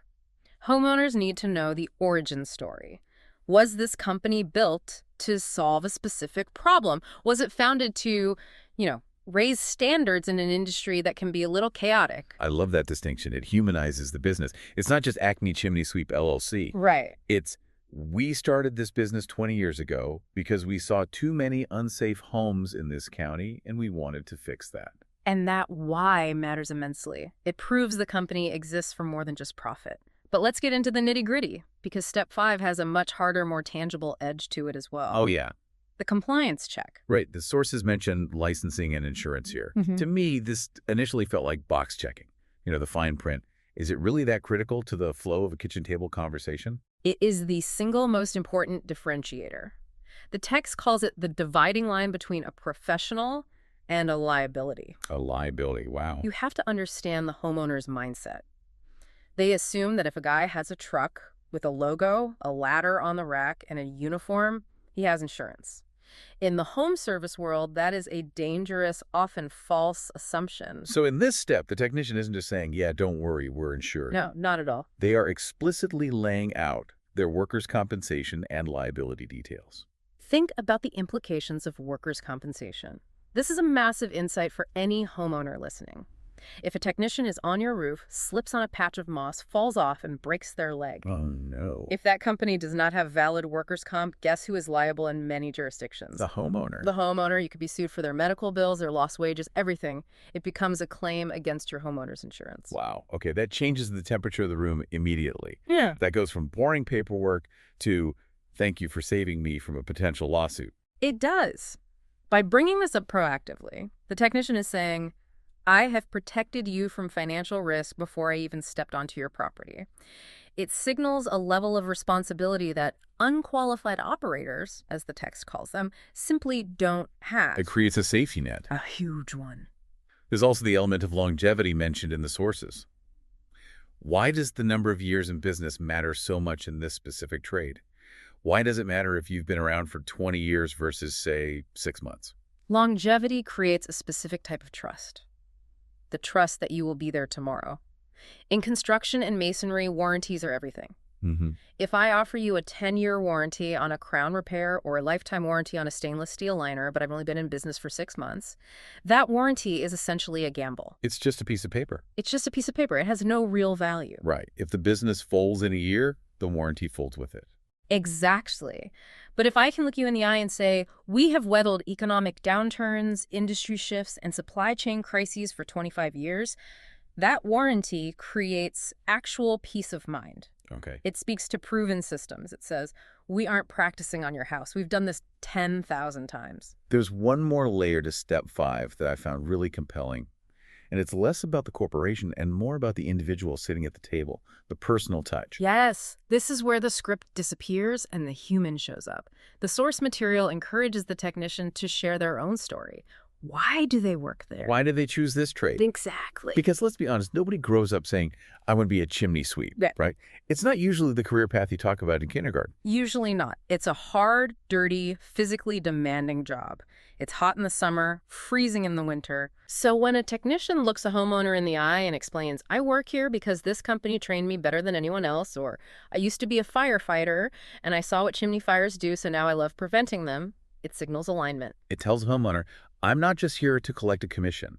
I'm here because I believe in the mission. Authenticity is the ultimate currency in this interaction. People can smell a fake a mile away. When someone speaks with pride about their craft, you naturally trust what they are about to tell you. So we've established who we are.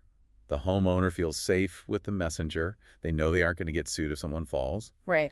Now we move to step 6, industry progression. This is where the technician pivots to contextualizing the tools they just used during the inspection. This is a fascinating psychological pivot. You are taking the homeowner on a bit of a time travel journey. How so? You're contrasting the old way with the new way. The source material references Polaroids. I love this because it really dates the old way. I could just imagine someone shaking the picture to get it to develop. It puts things in perspective so effectively. In the old way, which wasn't even that long ago, a technician would go up to the roof, maybe snap a blurry Polaroid that took 5 minutes to develop. Huh, right. Or maybe they'd just squint down the flue with a flashlight. Then they'd come back to the kitchen table, maybe covered in soot, and say, "Trust me, it looks bad up there." And the homeowner just had to take their word for it. There was no proof. It was reliant entirely on subjective memory and inherent trust. There was no way to verify it. There was no way to share it effectively with a spouse who wasn't home. And it left a massive amount of room for error or, let's be cynical for a moment, dishonesty. Absolutely. Trust me, you need a liner. Yeah. That's a hard pill to swallow when it costs thousands of dollars. But step 6 is about showing them the revolution. We aren't talking about Polaroids anymore. We are talking about real-time, cloud-based inspection data. It's the move from guesswork to data-driven analysis. The source details a workflow where photos are uploaded instantly to the cloud as they are taken. But here is the so what for the listener. It allows for what they call an over-the-shoulder review. This blew my mind when I read it. It's not just the tech on the roof making the call. Explain how this works. It decentralizes the expertise. While the technician is still at the house, a certified chimney sweep or a quality control specialist back at the office can be looking at that data stream in real time. So you have a second pair of eyes on every job, like a mission control. Exactly. You aren't relying on one person who might be tired or hungry, or maybe they are relatively new to the job and haven't seen the specific type of damage before. Right. You have a support system checking for missed defects or confirming complex diagnoses. It drastically increases accuracy. It's like having a team of doctors looking at your x-rays instead of just one. That's the perfect analogy. And then we have to talk about the robot in the room. The source material explicitly mentions AI integration in this step. AI is everywhere now. How does it fit into a chimney inspection? Is it like a drone flying down the chimney? It's inevitable, isn't it? But notice how it's framed in the consultation. It is not replacing the human. The AI is used to flag anomalies and patterns in the imagery. Okay, so give me an example of what that looks like in practice. Let's say a technician is scanning a flue liner with a specialized camera. The camera moves quickly up the chimney.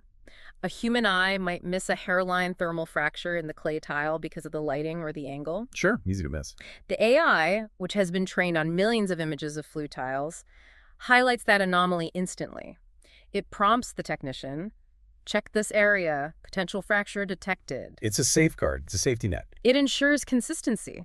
If a technician is exhausted at the end of a long day, the AI doesn't get tired. It ensures that every home gets the same level of scrutiny. So for the homeowner, this isn't just look at our cool toys. No. It's an assurance of accountability. Yeah. It transforms the inspection from a subjective opinion, I think your chimney is bad, into an objective engineering-backed fact. Correct. And that sets the stage perfectly for the next step. Okay, so we trust the company. That was step 5. And we respect the technology, step 6. Now, the rubber meets the road, step 7, the report preview.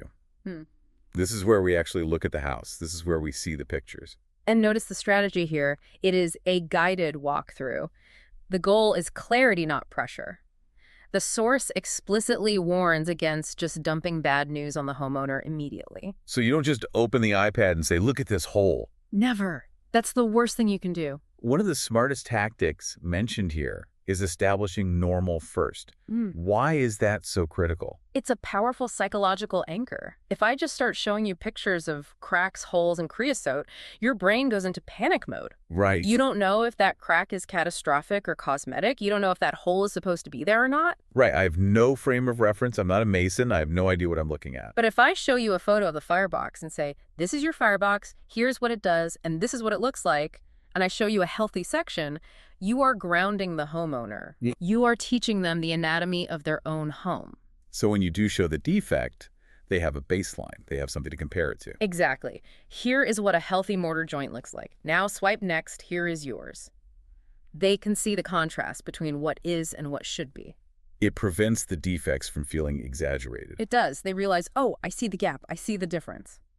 Speaking of defects, the source breaks them down into 3 specific categories: safety hazards, performance issues, and durability concerns. I think this distinction is vital because not every problem is an emergency, right? It's a triage system. And clarifying this builds immense trust because it shows you aren't just trying to scare them into buying everything. Safety hazards are the immediate risks. Give us some examples of those. A cracked flue liner that can let carbon monoxide into the bedroom? Okay, that's serious. Very. Or creosote buildup that could cause a chimney fire. Clearance to combustibles where wood framing is touching the masonry. These are non-negotiables. These are do not use the fireplace until this is fixed issues. Then you have performance issues. What falls under that? Right. Things like smoke spillage, maybe the flue is sized wrong for the fireplace opening. So it's annoying. It's annoying, your house smells like smoke, maybe the glass gets dirty really fast. It might not burn the house down tonight, but it ruins the experience. And finally, durability concerns. The silent killers.